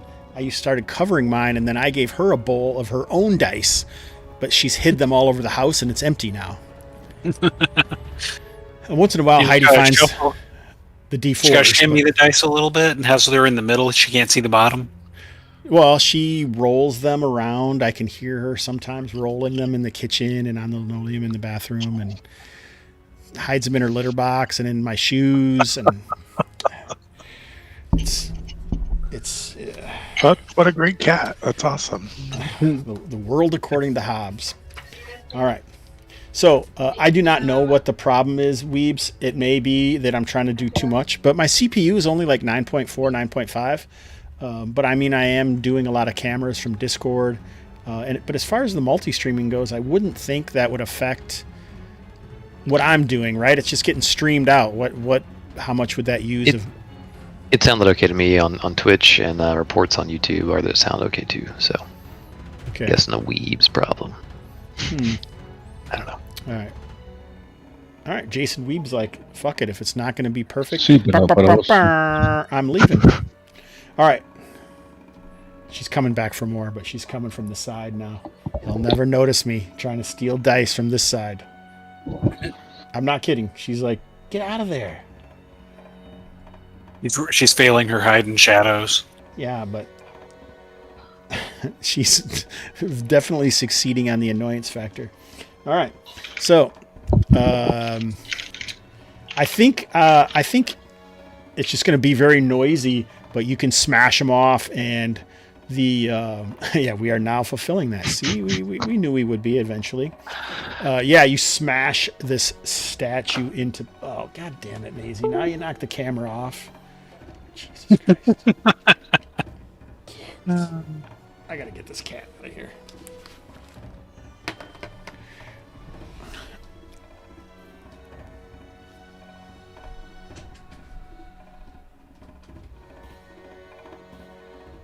Now he's gonna lose all the viewers that came by just for the cat. No cats were harmed in this game.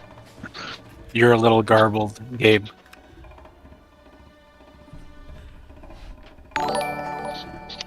Oh, it's Thanks, Kip Koravu, for liking the stream. We appreciate it. Yeah, we've definitely lost Gabriel's voice, though. Hey, you may want to bop out of Discord and restart. Sunspots in Spain, I think, are affecting your... All right. Yeah, good. Let me see. So, I think... Oh, and, yeah, you sound good now. What were you saying? okay. No. Okay, go ahead. No. I think... So, any effect of the magic, there is no magic left, or you're not sure exactly if it was some kind of forewarning from Khalifa, or if, you really saw it, but you'll still have that if there is more magic to be seen. It lasts for 2 turns, the detect magic. Yeah, definitely. We'll keep that going. So I think you're going to...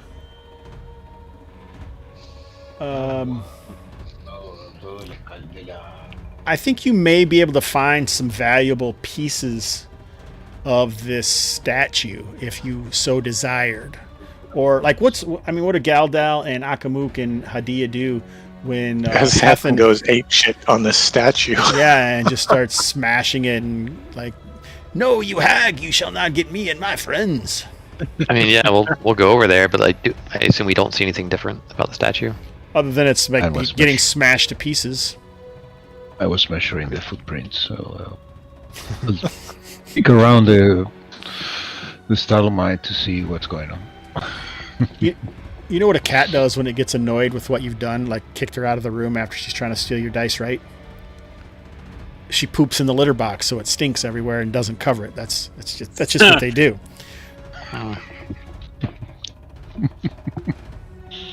I kind of wish I could just be a cat. Subscribe sometimes. for more Hobbs and cat stories. Nothing is stopping you from pooping in the cat's litter.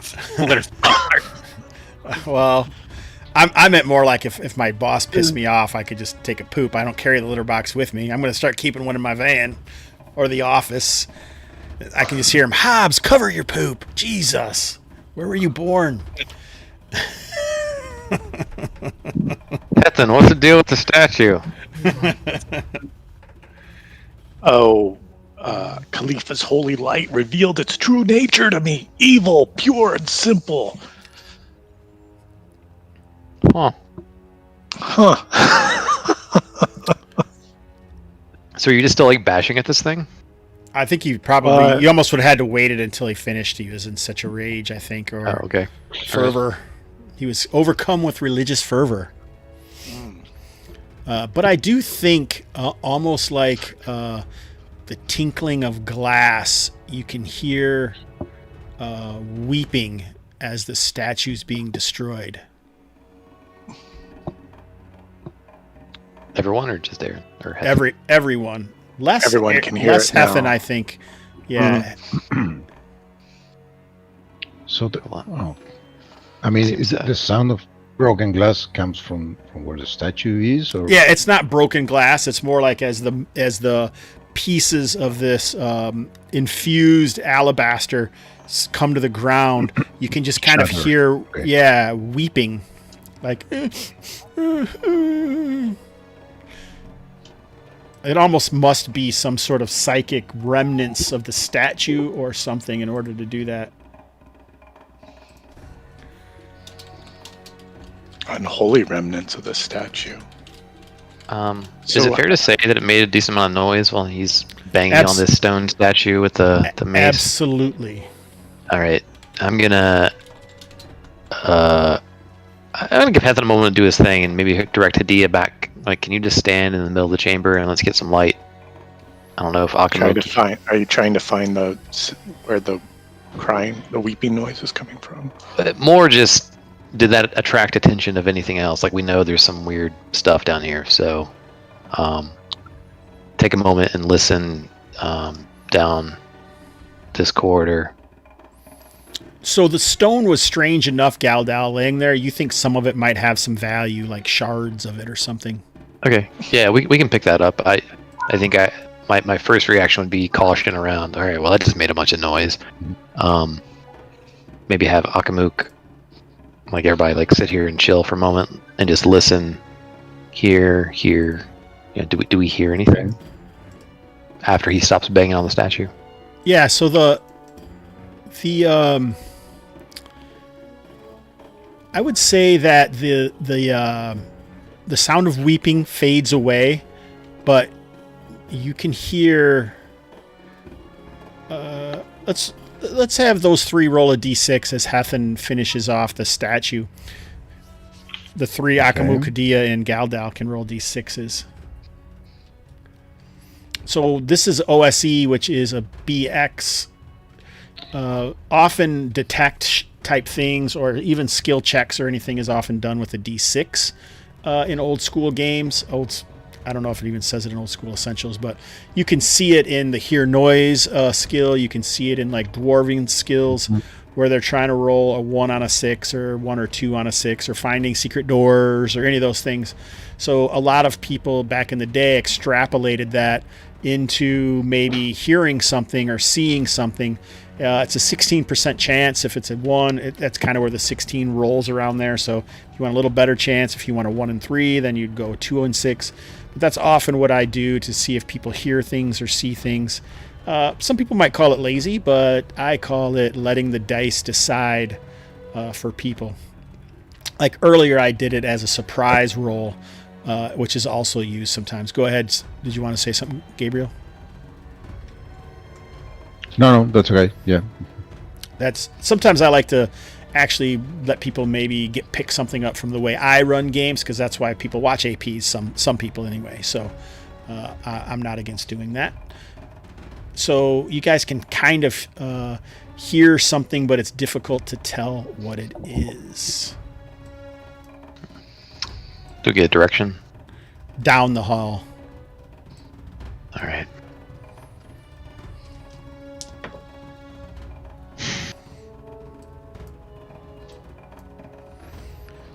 So Hethan, now that you've busted this into little pieces, what are you going to do? I'm searching around in the niche where the statue was, kind of combing through the rubble a little bit, and searching this general area of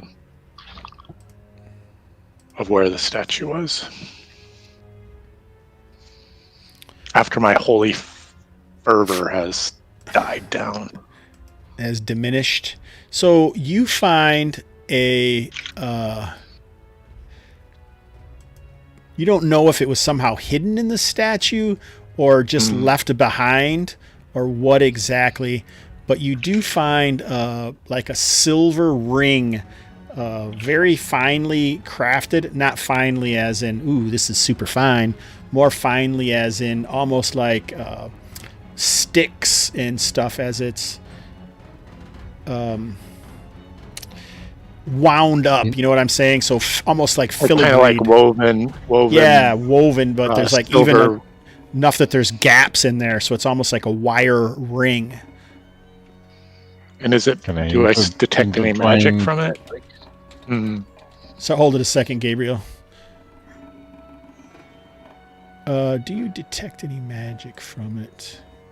Here, this is kind of what I'm talking about, what I'm picturing it looking like.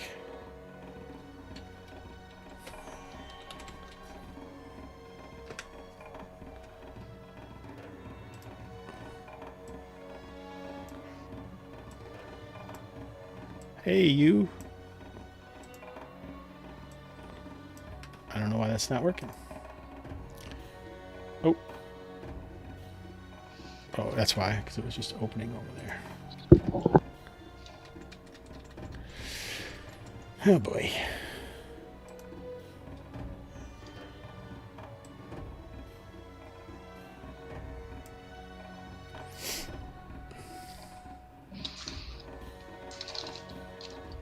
Gabriel, what were you going to say while this is loading? Oh, okay, I see. I was saying like intertwined twigs or. Yeah, like that. So that's actually whole. So it's not a lot of silver. So, maybe the value won't be that fantastic, but that's kind of what it looks like. So, Hethan, you do find that amidst the dust and pieces of this statue. As far as Galdal is eyes squinting as Hadiya holds up the lantern. Akamuk wonders what's going on. Slowly moving into the light. Oh. Eek. Some vegetarian zombies, you can tell by their overly rounded belly. Have you ever heard that vegetarians, they get bellies because of what they're eating? No? You guys ever heard that? Wow. Strike that from the record, please, Elliot. I didn't really say that. But yeah, you can kind of see they have long fingers. They stand, about man height, and it looks like a couple of them. But these don't move with that erratic movement of the gorgers. They actually kind of have a stiff gait. Can we do a thing? Are we rolling? What are we doing here? We're probably going to roll, but I want to see you guys roll a D6.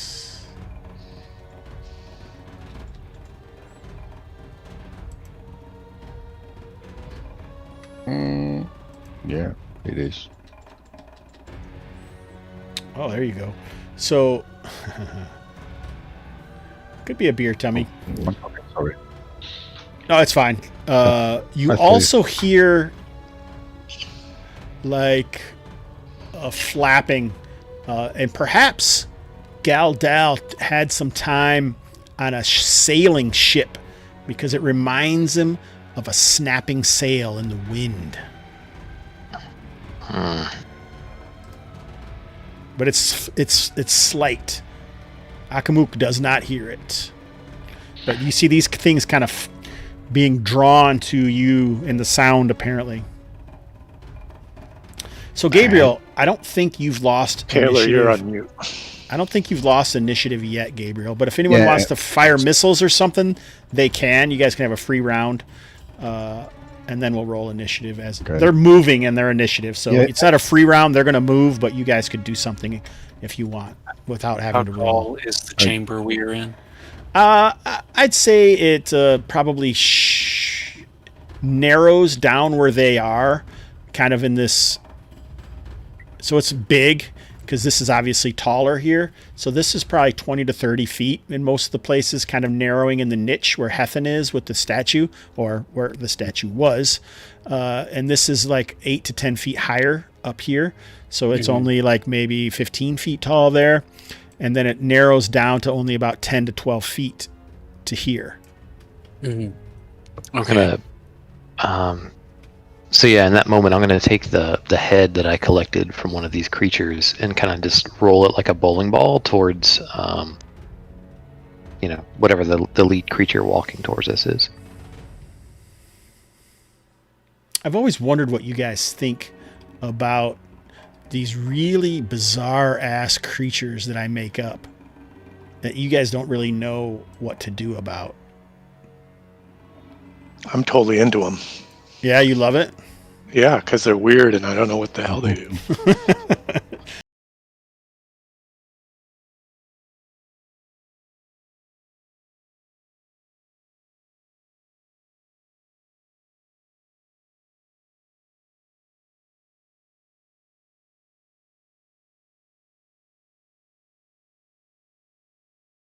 Taylor? Or no? I turned on the Twitch just to hear it. Oh, okay. Yeah, so you guys just got Rick rolled by Clerics Wear Ring Mail. 5,000 points. I don't think you guys should be able to get points. You're taking the effort to go in there. Why not? You're making the effort to be there. I'm fine with it. So, I did get distracted though. What were you guys saying? So, in this little pseudo surprise round, I will take the head of this little creature that I gathered, and I'm going to roll it like a bowling ball towards the oncoming shambling creature. Okay. Anybody else doing anything? Akamu, Hadiya? Knock an arrow and get ready to fire. Go ahead. I don't know where it is. It's beyond the light. Oh, you guys can't see anything? Oh, Not I yet. just... So you can just fire it when they come up closer. Oh, okay.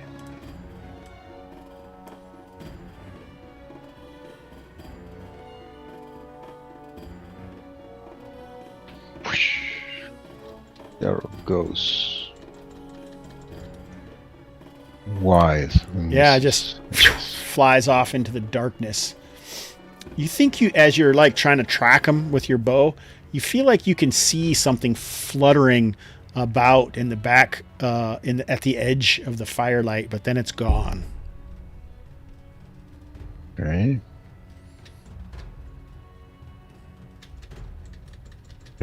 Some winged creature in Possibly. darkness. If, Okay. I don't know if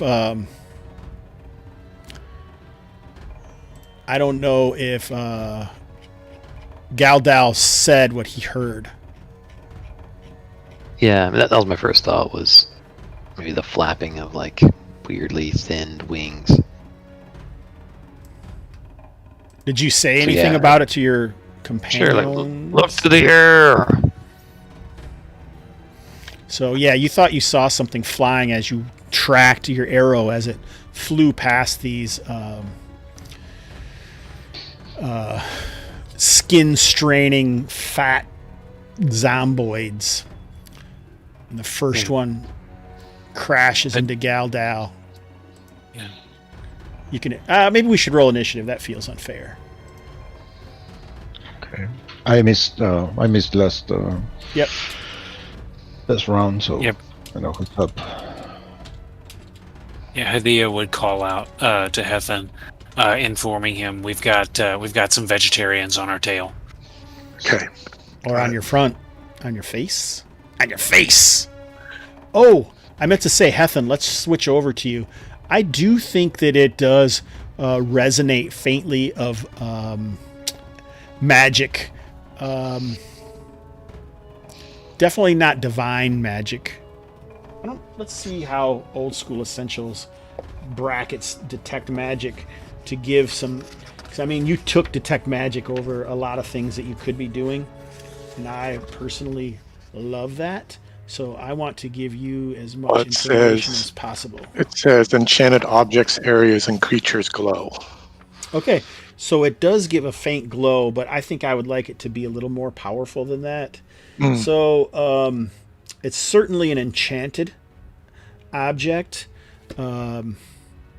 It doesn't feel to be chaotic or lawful, which most of the divine things seem to follow, or even have that gray neutrality. So you would guess, more magical in nature, like a hermetic type magic, or whatever it is, wizards in their ilk use. And maybe Okay. we'll add more to it after when I think about it harder. Okay. So in the initiative round, I hear my friends calling out about the monsters Yeah. that are approaching. Yeah, and so far it doesn't seem like they've actually cursed you for making all the noise that drew them, but So far. It was probably the head that got that through it. There. Who is the new IB? is he lost? Yeah, I did. Oh, you did. So let's go to Stu. Okay. I prefer IP when anyone else says it. All right. What are you guys going to do? Is anyone... Hethan, you can move here. Akamuk, you can move. Oh, yes. So did we win the initiative? I'm coming Yep. around the corner, seeing these clearly these evil creatures, screaming at them, back, you creatures of the night. So you're trying to turn them? Yeah. Okay. That would be on the magic phase. Is anyone else moving or missiling? I'm releasing narrow on this one. The Okay. further one. Is it move, missile, magic, melee? The 4 M's, and you have done it perfectly, sir. Ooh, that's a hit.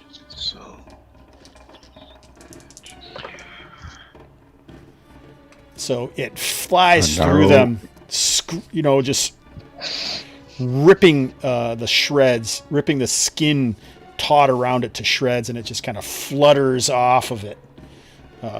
Showing mostly bone, none of the dried viscera that you would be used to from these other creatures that you've seen. So I become belly.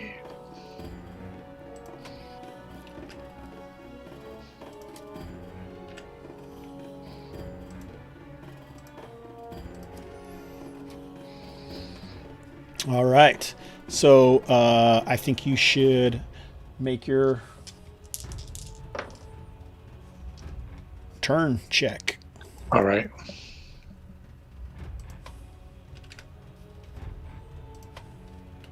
Seven is one hit die monster. So whatever there is to these creatures, they seem like they would be more powerful. Otherwise, you thought the arrow probably would have killed them.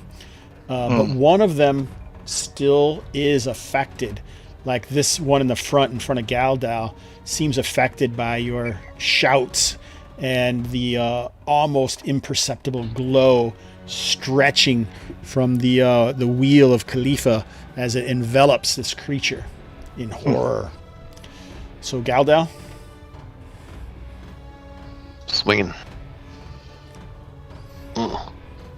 All right, you miss. So as this creature gets up there, though, it turns and flees. So you could attack again if you'd like. I shall. AC 5. Oh, 3 that's a HP. hit. Still not enough to kill it, but it's just got paper thin skin, and now the skin is just like fluttering off of it, flapping as its corpulent body kind of flees away back into the darkness. But the other one, I'm going to roll a d6, 1 through 4. It's going to 1, 2, 3 Galdal, 4, 5 Akamuk, 6 Hadiya hidden behind there. All right, Galdal.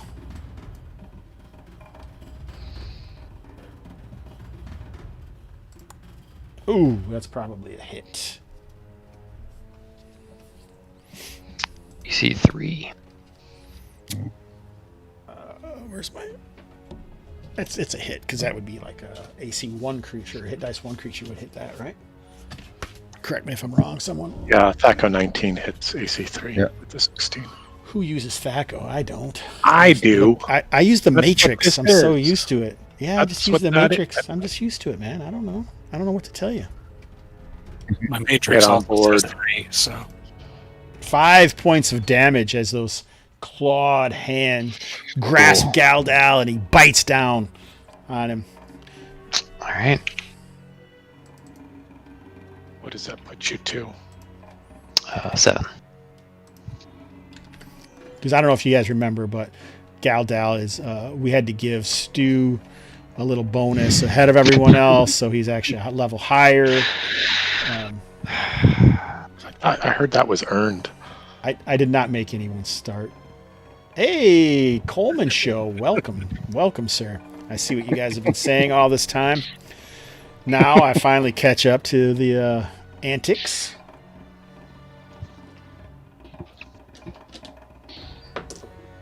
All right, so what you do see as this creature comes in and clamps on Galdal, and you, Akamu, Hadiya, and Hethan are probably all like, oh, as its odor comes in, you can kind of see something flittering through the air.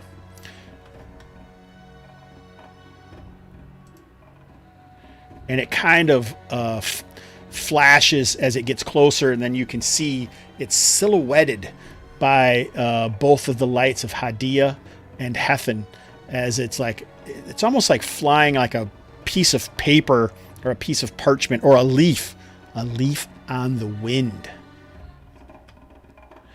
until it spreads out, and it just looks like almost a paper thin piece of skin. And it smashes into Akamuk, almost covering his entire front and wrapping around him so close that you can start to see Akamuk's features kind of through it, but it's slightly elongating. So Akamuk, you need to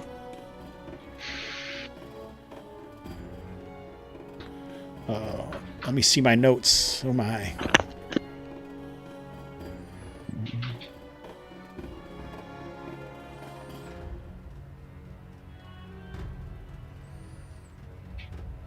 Sound good.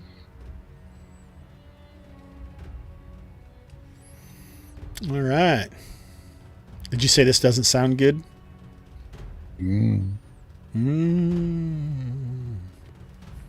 So it doesn't affect like where his clothing is, but anywhere his skin is showing, it's like you can see like around the clothing and stuff, it still has it's thick what's the word? The translucent where the skin is, but what is it where like when it's you can't see through it? What's the word I'm looking for? Opaque. Yeah. So it's still opaque in the places where there's no skin, but it's grown translucent and almost like grown super tight as it's melding into his actual skin. Roll a D4, Gabriel. D4.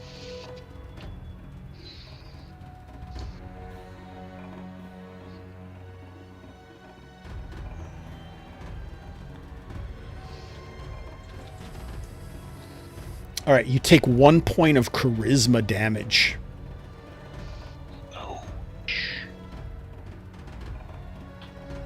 And now it's like melded to your skin in those areas, but the other areas are still there, even if they're paper thin. Okay? All right, now it's time for initiative.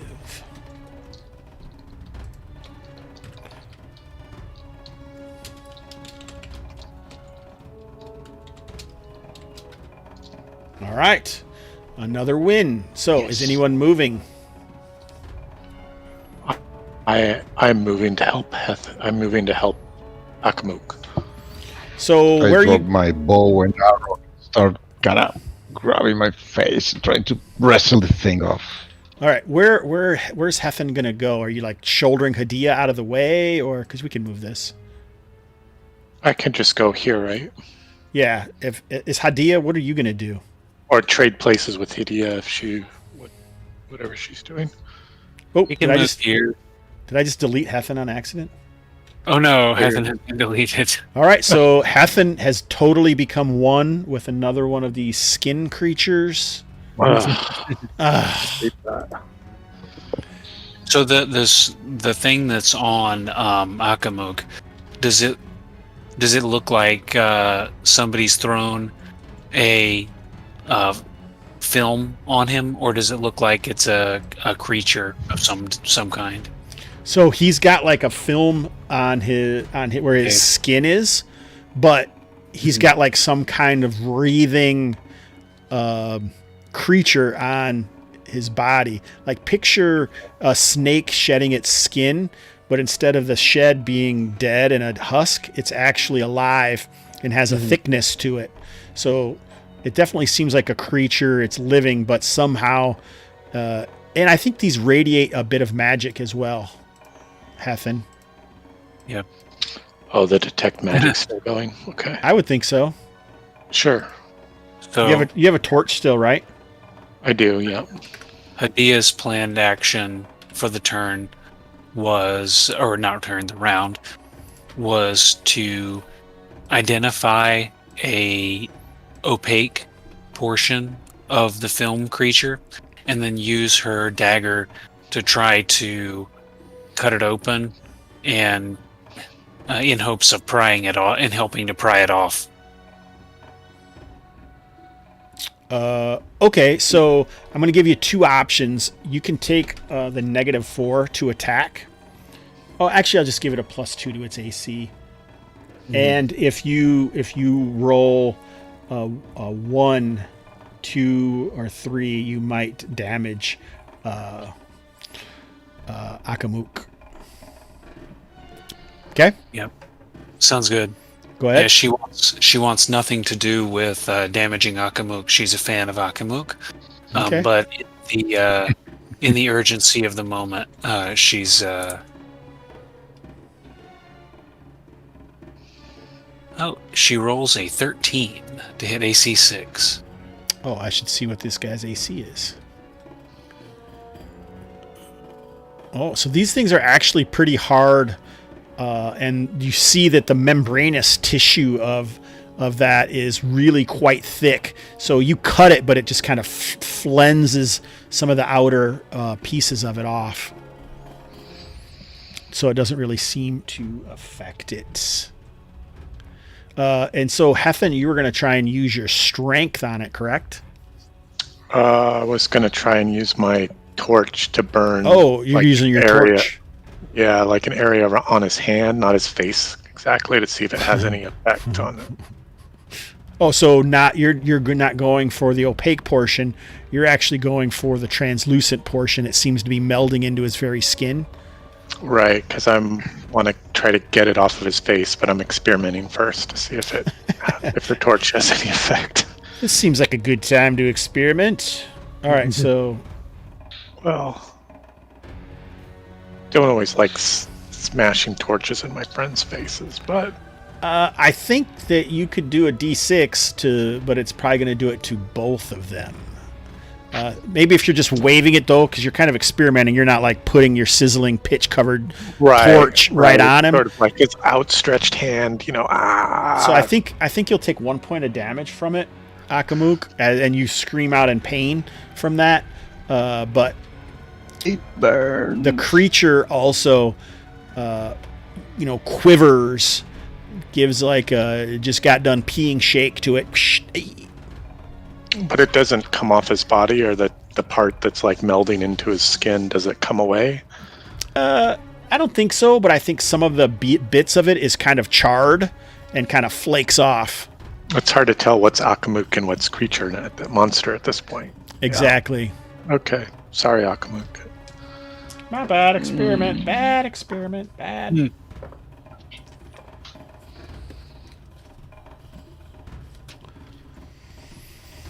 Okay. Is that everybody? Did these guys attack you yet, Stu? Have you attacked? You haven't even attacked. Oh wait. Let's do Yeah, Akamuk first. Oh, you did attack this round? I have not. I didn't think so. Akamuk, I think you are trying to grapple with this. You threw down your bow and you're trying to grapple, right? Yeah. Mm-hmm. So, let's do an opposed. We're not going to do an opposed strength check. We're going to keep doing our dice. He's going to have 4d6, and I think you're going to have 2d6. I got a 15 strength. Okay. Oh, you do have it? So, well, I'll give you 3d6 then. Okay. We're only going to take the top two, so I have 9. Oh, right. But you got a 10. Oh, yeah. So you actually increased it. So I'm going to say when you ripped it apart, that part that got kind of scorched, you kind of like grunt off of it and it rips some of the skin off of your hand and you take a point of damage. But underneath it, it's quite obvious where it is. And it's like there's like bloody cilia or tendrils that kind of rip off of your hand. And underneath there, you can see it kind of blacken once you do that. And it's going to take a little damage from that. Okay. So I take another one for ripping off and one from the fire. Yep. Okay. I think I'll let you do.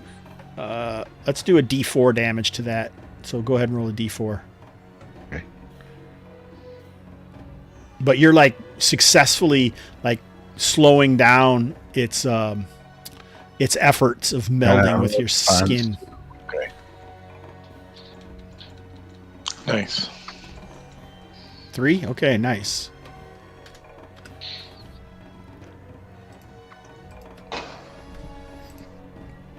Oh, you guys can see its bar. Yep. Galdal? All right. I'm gonna stick it into the one that is remaining here. It's not running away. And do nothing. Miss. This one runs away into the darkness. You can hear its feet flapping on the floor of the cave. But the other one rips into you. Yeah. This one was hit by an arrow. Nope, that was the other one. They got feared. Misses you. Okay. Yeah, the arrow is sticking into the other one that just ran off. Right. This one's fresh. All right, it misses you, but this other creature...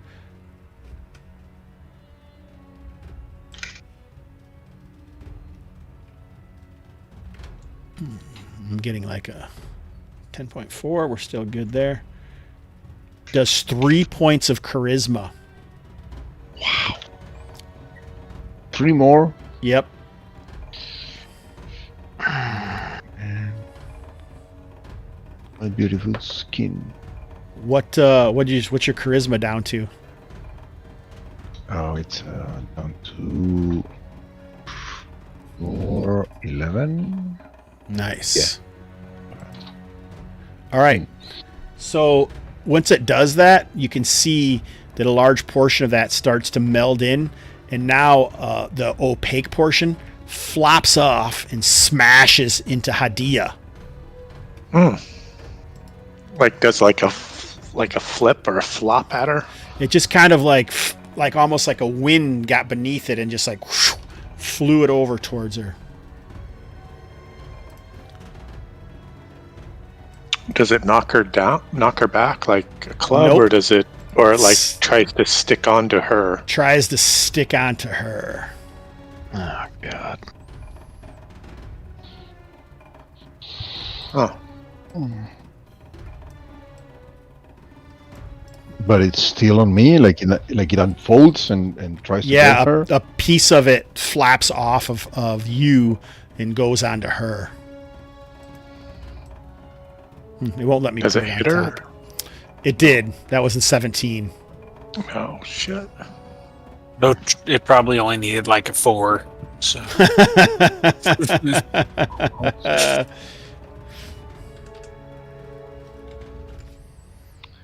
So that's how. Okay, so these creatures these creatures are just victims of these things, probably. Hmm. Gabriel's such a good plot hacker. So Hadiya, you've been glommed onto by this creature. All right. So, did this get to attack you yet? It missed. Let's see. All right. Yep. I tell you, I'm not becoming a vegan undead. I'm the Grill Wizard. Just let you know that. What? I think it's time for initiative, Stu. All right. Round 3.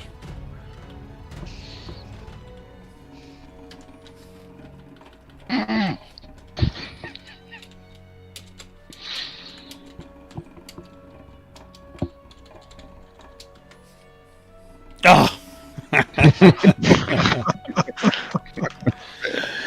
All right. So, anyone moving? No, I think I'm here to help my friends, but I'm not sure how to help them yet. So You have holy water by chance? Yes. I don't. So, no one's moving. Stu, do you want to? Yeah, I'm just gonna keep hacking at this thing. He's like, I don't even hoping want to you try to guys- figure that out. You guys are on your own. Hoping you guys can contain whatever's happening back there. Yeah, you've got a job, Galdal. Do it. Yeah. Ugh. Nope. Open This is your uncomfortable. eyes. That's all right. All right, Open your eyes. So Gabriel, what are you gonna do? What's Akamuk What? doing? Actually, the weird points should be Oh, saved oh, for yeah, you wanna whatever use- you guys weird have. point. Yeah, weird point. Yeah, I didn't know if we should maybe save it for more for what you guys have going on. Like, I haven't even I mean, sundered we're yet. not Like, rolling any. Yeah, I think you're Any keeping that guy tapes at bay. That's Yeah. that's a plus. you guys keep it in mind. We got 3 out of 4 left. Okay.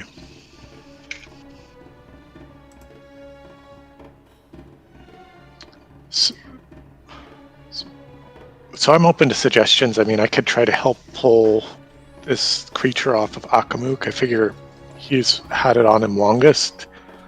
Hadiya, why we try to figure out how to deal with them. I'm open to suggestions. So fire didn't seem to help, and it hurt you guys just as much as the creature. Cutting it, kind of the same sort of thing. I think we saw like wrestling it away was the most successful. What's that giant fucking thing back there? I'm just trying to show what it looks Oh. like for the people at Oh. home. The grand skin flap.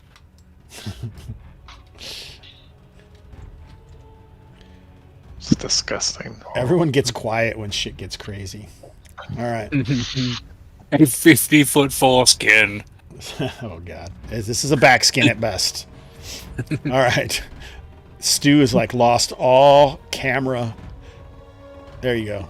All camera acknowledgement. He's just like, I don't care anymore. I'm taking notes. I don't know what he's. So what are you guys gonna do? So it seems like I think we know Hakamuk is gonna continue trying to rip it free, right? Yeah, Hethan's gonna try to help Akamuk get this thing off of him. All right. So I think that'll give you another D6. So it's 4d6 on 4d6. Okay. So I got a 6. Bad roll. Oh, you Nice. got a 12. So I think Yes. you ripped this free completely. You take another I'm gonna- point of damage, but you've ripped it free, and like the places that it ripped free, it does, rip tendrils off of your skin, and like all your skin now is puckered and reddened, and you have like little pinpoint masses in it, and like it may scar badly. But you've ripped it free, and maybe the air hitting that, or just that trauma of it is going to do. I think we did a D4 or D6. I don't remember. You did We did D4 last time. D4 last All right, that sounds right. Yeah, roll it. I think we'll take it up a notch to a D6 because you are like doubled his roll. So Okay. oh, nice. Five. Nice. So this thing is paper thin now, and it's totally unconnected to you, and it's almost just flapping by itself like a tanning hide in a hurricane. Just so it's just this flapping piece of thickened skin, rivulets of blood dripping off of it at where it's been ripped away from you. I'm gonna throw it in to the ground and have him burn it. All right, yeah, I'll let you throw it to the ground. That's fine. That was a good roll. So you had total control over it. Let's move on to Hadiya. Hadiya, what are you gonna do? She knows that flame didn't seem to help. Stabbing the thing in a place where it was thicker didn't seem to help. So she's going to try to wedge her. And you say it's kind of grafting onto the skin. Yes. She's going to try to jab her Mining her pick. blade. Do what? Her mining Mining. pick. No, I'm just Yeah, kidding. that's perfect. She hits herself in the head with a mining pick. No, she's gonna take she's gonna take her blade and try to slide it in between the creature and herself, and try to leverage it off in that way. All right. So normally, if you're not using both hands in this type of physical altercation, you lose a d6, but you also get an attack on it. So you're only going to roll 1d6, where it's going to roll 4d6. Okay. So I got a 9. Okay. There's not really even a point of rolling at that point. No, there is, because we're going to compare them, and so the difference helps decide how much control there is and stuff. All right, now you can roll an attack roll. Okay. Just with the dagger. Yep. Okay. So like you're kind of pushing that in there, and I picture you almost getting your arm in there and trying to push it and stabbing it with the dagger, you know. And so in the opaque parts, you know, you're kind of stabbing it, and it, you can even, like, the dagger tip comes out the back of it in a spot when you stab into it. Unfortunately, the thing has strongly melded into your skin, and you take 5 points of charisma damage. Yep, Hadiya is significantly uglier than before. What are you down to? 5. 5 charisma? Correct. 5. You can only imagine what happens when you get to 0 charisma. Yeah.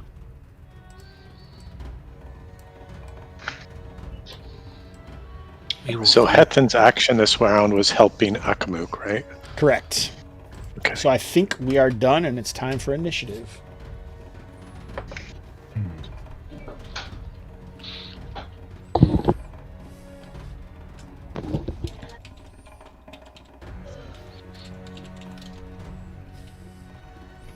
Beat a 3, Stu.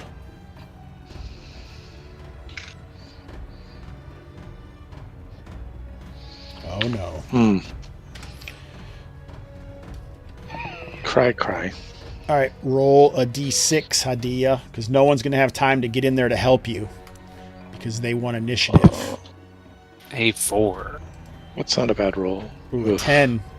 So It's difference is 6. you take 5 points of charisma. Oh no. That will bring her to a 0. All right. So once again, oops. Weird point. Can we use a weird point on initiative? I don't think so. But almost worse than that, a new flap of skin blasts off of Hadiya, heading towards Hethan. No. What? Cover your. We have to cover every. Does anyone have any selenium salt? Oh, God. So just gonna throw this out there. The flaps of skin aren't interested at all in the bodies that are strewn about. Mm-mm. All right. If you, Of if the you don't have, of the little fiendish undead creatures? No. if there's no skin exposed, they won't bother you. So Hethan is pretty much covered with the. So as the flap of skin flops off, the pieces that were opaque seem to disappear, and Hadiya's features have kind of lost her individuality, and she's just kind of become Its definition, kind of, it's very smooth, yeah, it's just- mannequin-like. yes, for sure, and she's fallen to the ground. Didn't we give Coleman's show the not low hanging fruit story? I don't. We must not have told him that. I'm just kidding, buddy. All right. So and Hadiya is fallen and taken on the fetal position. Ah, my back. Pick even or odd and roll an even-sided die. All right, I'm going to go with even. I'm feeling lucky. Good. Nice. So the lantern falls to the ground but doesn't burst.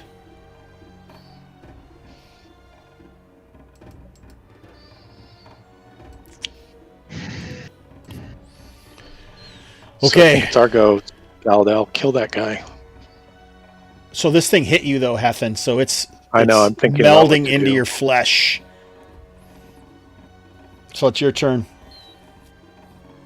There's one of these creatures undulating like some kind of air-breathing manta ray beneath near Akamuk.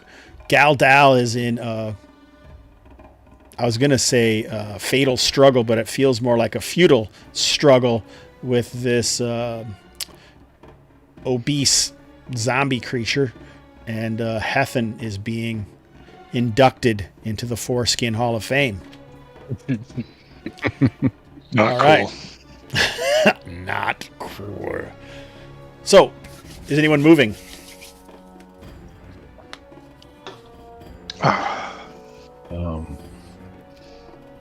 So this thing, it's on the ground. It's trying to fly away. Actually, I probably should have had... Let me see what it does. I forgot that it had a round, and I didn't do anything with its turn. All right, you can take an attack on it as it does flutter away. It kind of looks like a turkey on Thanksgiving in the small screen, but... It does. Or a I dropped my my bow and arrow. You'd already dropped that, yeah, when you yeah. were trying to fight this thing off. But you can like whip out your short sword and slash at it if you want, or... Okay, if I can do that, I will. Yep. Take a swing with a short sword as it flutters away. yes. Yes. That's a miss. I'm just kidding. What? It says automatic. Yeah, you slice it, and the two sides just kind of instantly go limp and fall to the ground. All right. Sorry. Now it is. It's your guys' actual turn. That didn't take part of your turn, Akamuk. If you want to do something else.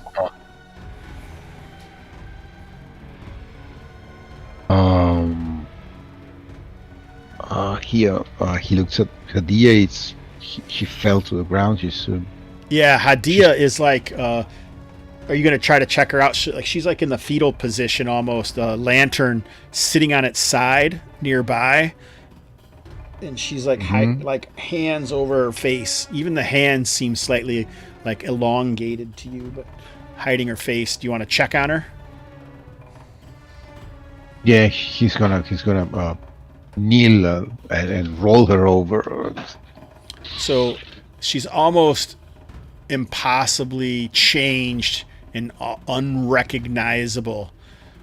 Face is long and drawn, and eyes just starting to whiten around here. But it looks like someone took a plastic bag that was skin colored and shoved it over her face, like silently screaming as it's like covering her face.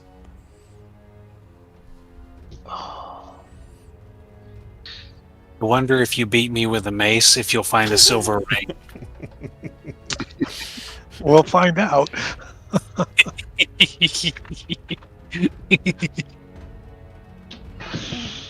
Man. Hobbs, I guess I'm just struggling with this thing, trying to keep it from enveloping my airway and trying to pull it off. That's the best I got.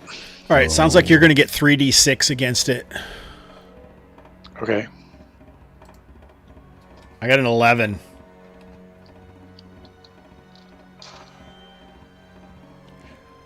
I got a 7. I got a 6. You got a 6, so it's 5. Well, So you I take know 2 points of charisma damage. Okay. Is it permanent or temporary, or do we know? We don't know. Okay. Well, I know Hadiya has a rope, so I'm gonna tie her up. Okay. Good idea. Did you swing at this guy yet and kill him, Galdal? Nope, just waiting on my turn. So I'm gonna drop my shield and pull out my hand axe and just try to give everything I have at like attacking this guy. So short sword and hand axe. Do I understand that we've? I get a +1 to attack when you use 2 Yep. weapons. All right, so that's what I'm doing. Just attacking in anger at this thing. So +1 now. Fucking A. All right. Maybe you should use someone else's sword. Tingens has Yeah. disregarded boy. you. It's been lucky in the past. Weird point.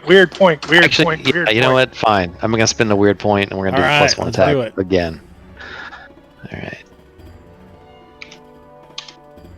Oh my god! What the hell? How is that even possible? Oh god. Roll 20 algorithm and the stuck values again. Hmm. It was stuck on 20s earlier. I told you guys it was gonna switch on you when it mattered. Spend another weird point. I think we can only spend 1 What? for a roll. I think. Do you want to spend? Maybe not. I don't care. It's up to you guys. It's obviously it's a WIP. If we do, I think we should save 1 for a death save if we have to.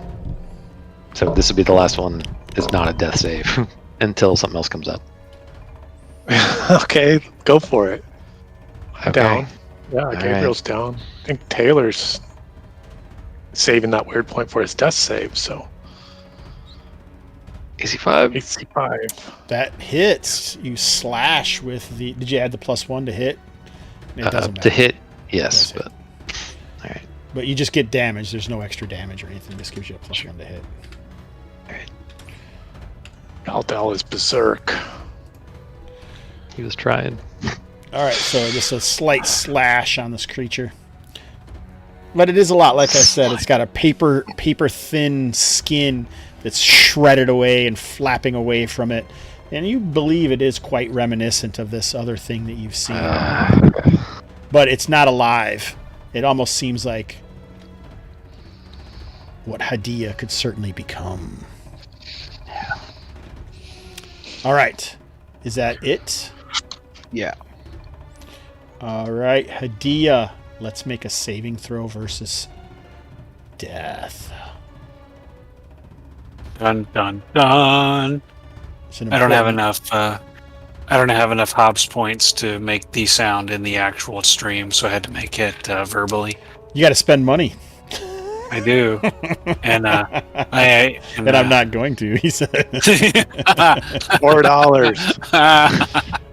Is it $4? Maybe I should make that less. $4. It costs $4 to play this game. That's what I heard. Oh.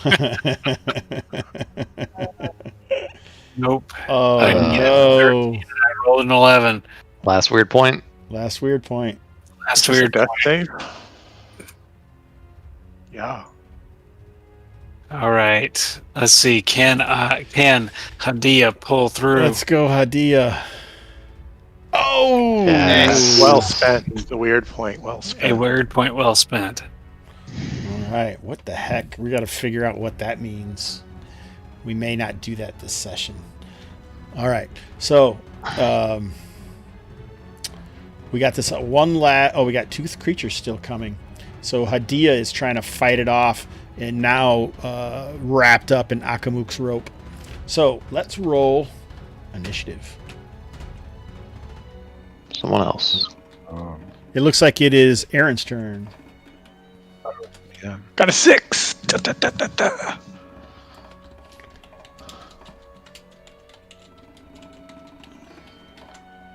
A 3. Okay, I'm still struggling with this thing to get it off my face. And I was rolling 3. Can Akamuk help me? Help. If he chooses to, I'm gonna yes. Yeah. See, I mean, I tie Hadiya and turn onto Akimuk and gonna grab the thing, and as I'm grabbing, I'm kind of Like when you skin an animal, Mm. like rip it with one hand and try to scrap it, try to cut it, not to close. I don't want to cut it, his face, but Yeah, with Cut your it. other arm. All right, so I'll give you another D6, and then you'll also be able to roll to hit. So That it's put me to four. Yep, 4 on 4. Ooh, I got an 11. Oh, shit.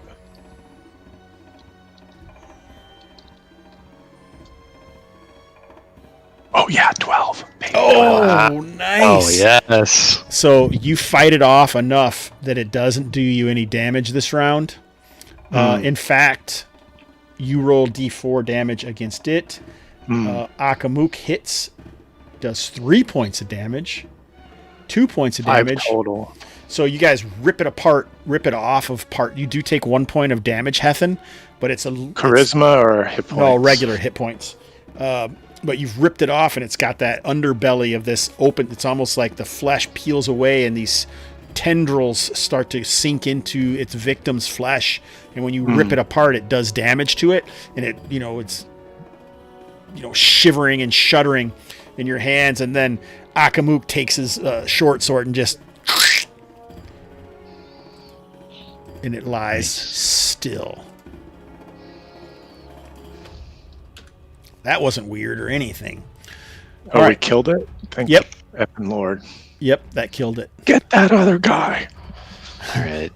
So Galda's still Galdel? going to this thing with 2 Yep. weapons. So Yeah, here we Galda's go. still freaking out. Oh, I don't think it. Oh, it did try to attack you and missed.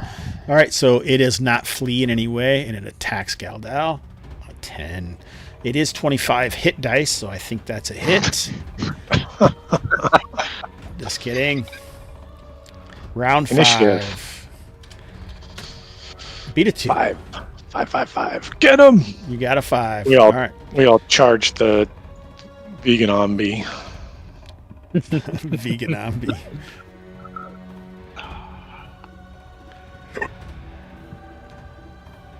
Go ahead. Attack. Is Akamuk attacking as well? yes. Hethan, are you attacking? Yeah, I just rolled, but nothing happened. Oh. I'm waiting to see if something happens. Yes. I missed. All right, so you guys unload Akmuk is a on this. murderer. Akimuk the murderer. So you slash through its paper thin dermis, and it falls almost into dust with just the leafy bits shifting off in the slight wind to the sound of distant weeping. All right. Nice. I think it's 10 o'clock. It seems like time for you guys to gather up some XPs. And maybe check on Hadiya. Like, And what is the what's deal happening here? with Hadiya? Yeah. Like she's tied up and like fighting against whatever thing's trying to possess her or something. Well, maybe we should see if we can figure out a way to make one of our tables work here.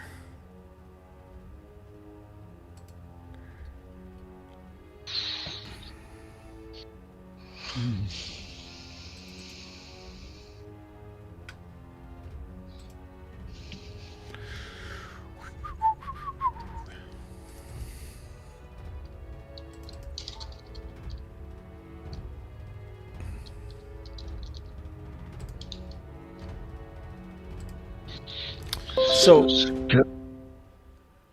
I think you Go ahead. need to roll a D20 and a D6.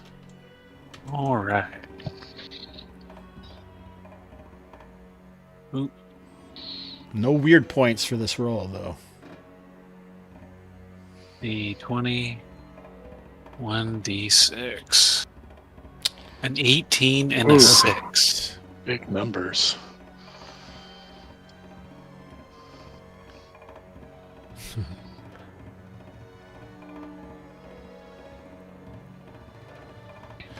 All right. So I think what we're going to do here is like all of your skin everywhere has just been ripped raw. So I think you might all almost be a similar visage of like a burn victim or something. So I think that's just what it's going to be.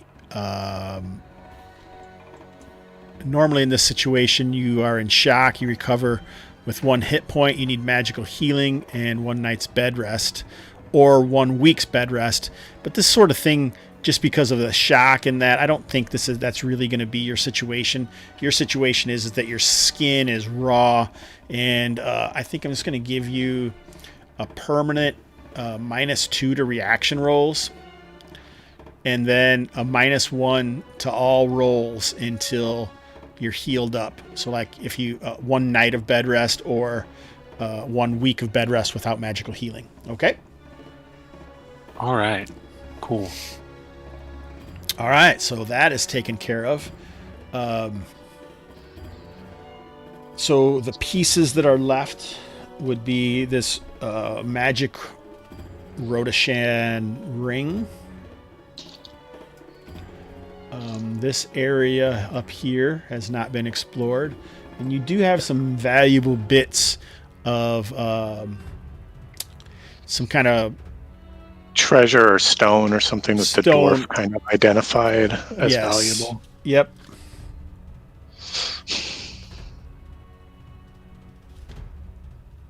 But we can go into that later. I think we should probably withdraw, right, with Hadiya, so she can rest and recover before we continue our expedition.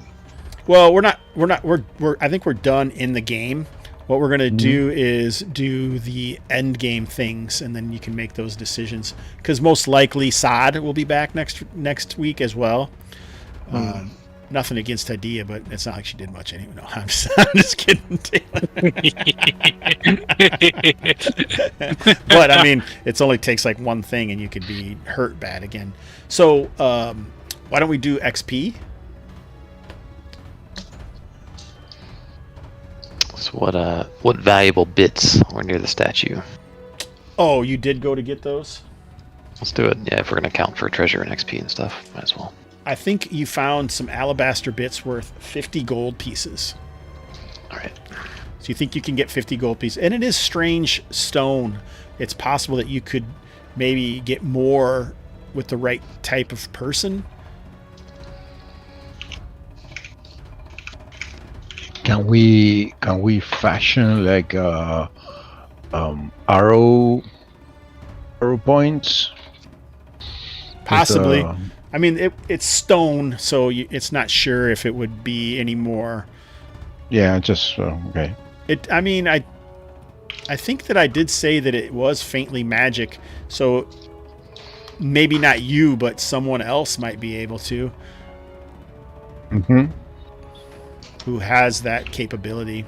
Or you could try it, but it would be like a skill roll, so you'd be at disadvantage on something, probably with some penalties. But we're not going to go up into the treasure up on this. We're not going up to the escarpment yet. We'll hold off for that, because there could be more danger up there, right? So where does that put us? I just put a summary in there. So I'm not against you guys leveling up in the middle of an adventure. I'm fine with that. It takes so long for you to level up. I'm fine with you getting everything. Because this is session 5. This is session 6. And you're just going up. The first level guys are. Let's see. Don't let that stop you, Kustash. I mean, no sense, holding back your bank from Patreon on the Hobbs and Friends account. $4.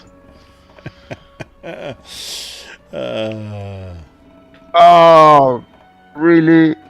Oh, what? Like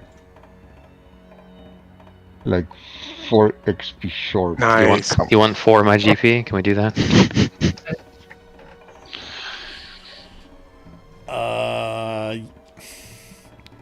Is this the one time, everybody's one time of getting their less than a single digit bonus of XP? Oh, didn't we talk about maybe getting bonus XP at the end? Or did we not talk about that in this group? I thought we did. Like when Aaron added his pieces at the end and I was talking about giving individual XP or not. Did you get that in the chat? Didn't I give you like bonus XP last session? Not You for guys this remember game, I don't this? think. I'm I almost don't think that was positive a it was thing. Gabriel. Oh, maybe. Was it before you did XP, like at the end of the session last time?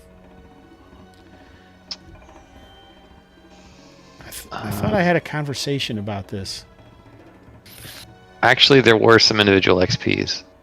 I thought Maybe you there gave a was. little bit to Hethen for like There it trying is. to find out what's going on with. Yeah, so it was 50 to Aaron for RP in the bathhouse. But what I thought what I actually ended up doing is saying that instead of individuals getting the XP, we would just add it all together and then split it because you guys get the XP as a group as opposed to an individual. But that individual RP helps the whole group instead of it just helping one person. Doesn't it say right. that? You guys remember me talking about It this? does say split amongst the party, and then Aaron did 150 divided by 4. I did not account for this, so that was an extra 38 and a half Gabe wasn't there from though. last session. That is also correct. But you guys, if we do the individual XP tonight, you could still get that. So that's what the round table is for. That's where we're at. We're in the Tuesday night round table, and we'll talk about highs and lows, where if people have like bits that happen that they're really excited about, then that will possibly be individual XP.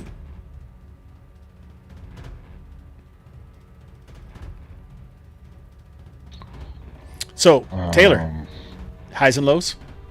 All right. So I think I technically do get survival XP. Probably don't deserve it. But, You get it? Oh, for sure you do. Hey, Well, yeah. Kustash, welcome to the Gamerhood, buddy. I see you found us. Yep. Throwing a party. So the very curious what's going on with these weird critters. I do like the skin monsters. They're very unique. I forget what I was reading, but one of the advice columns you get for how being an effective DM, trying to keep it fresh, is to attack all aspects of a character sheet, and it's not every day that you have the ugly bag jumping on your head and knocking charisma. So that was a different and yeah.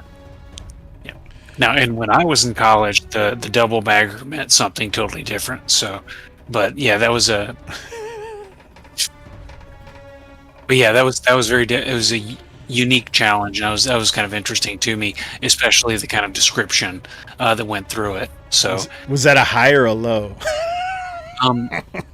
probably a high. I'll call that a high because Nice. I'm going to remember and something I may steal if I ever get to run a game again. So, Oh, that's high praise, I think. Thanks, man. I like that.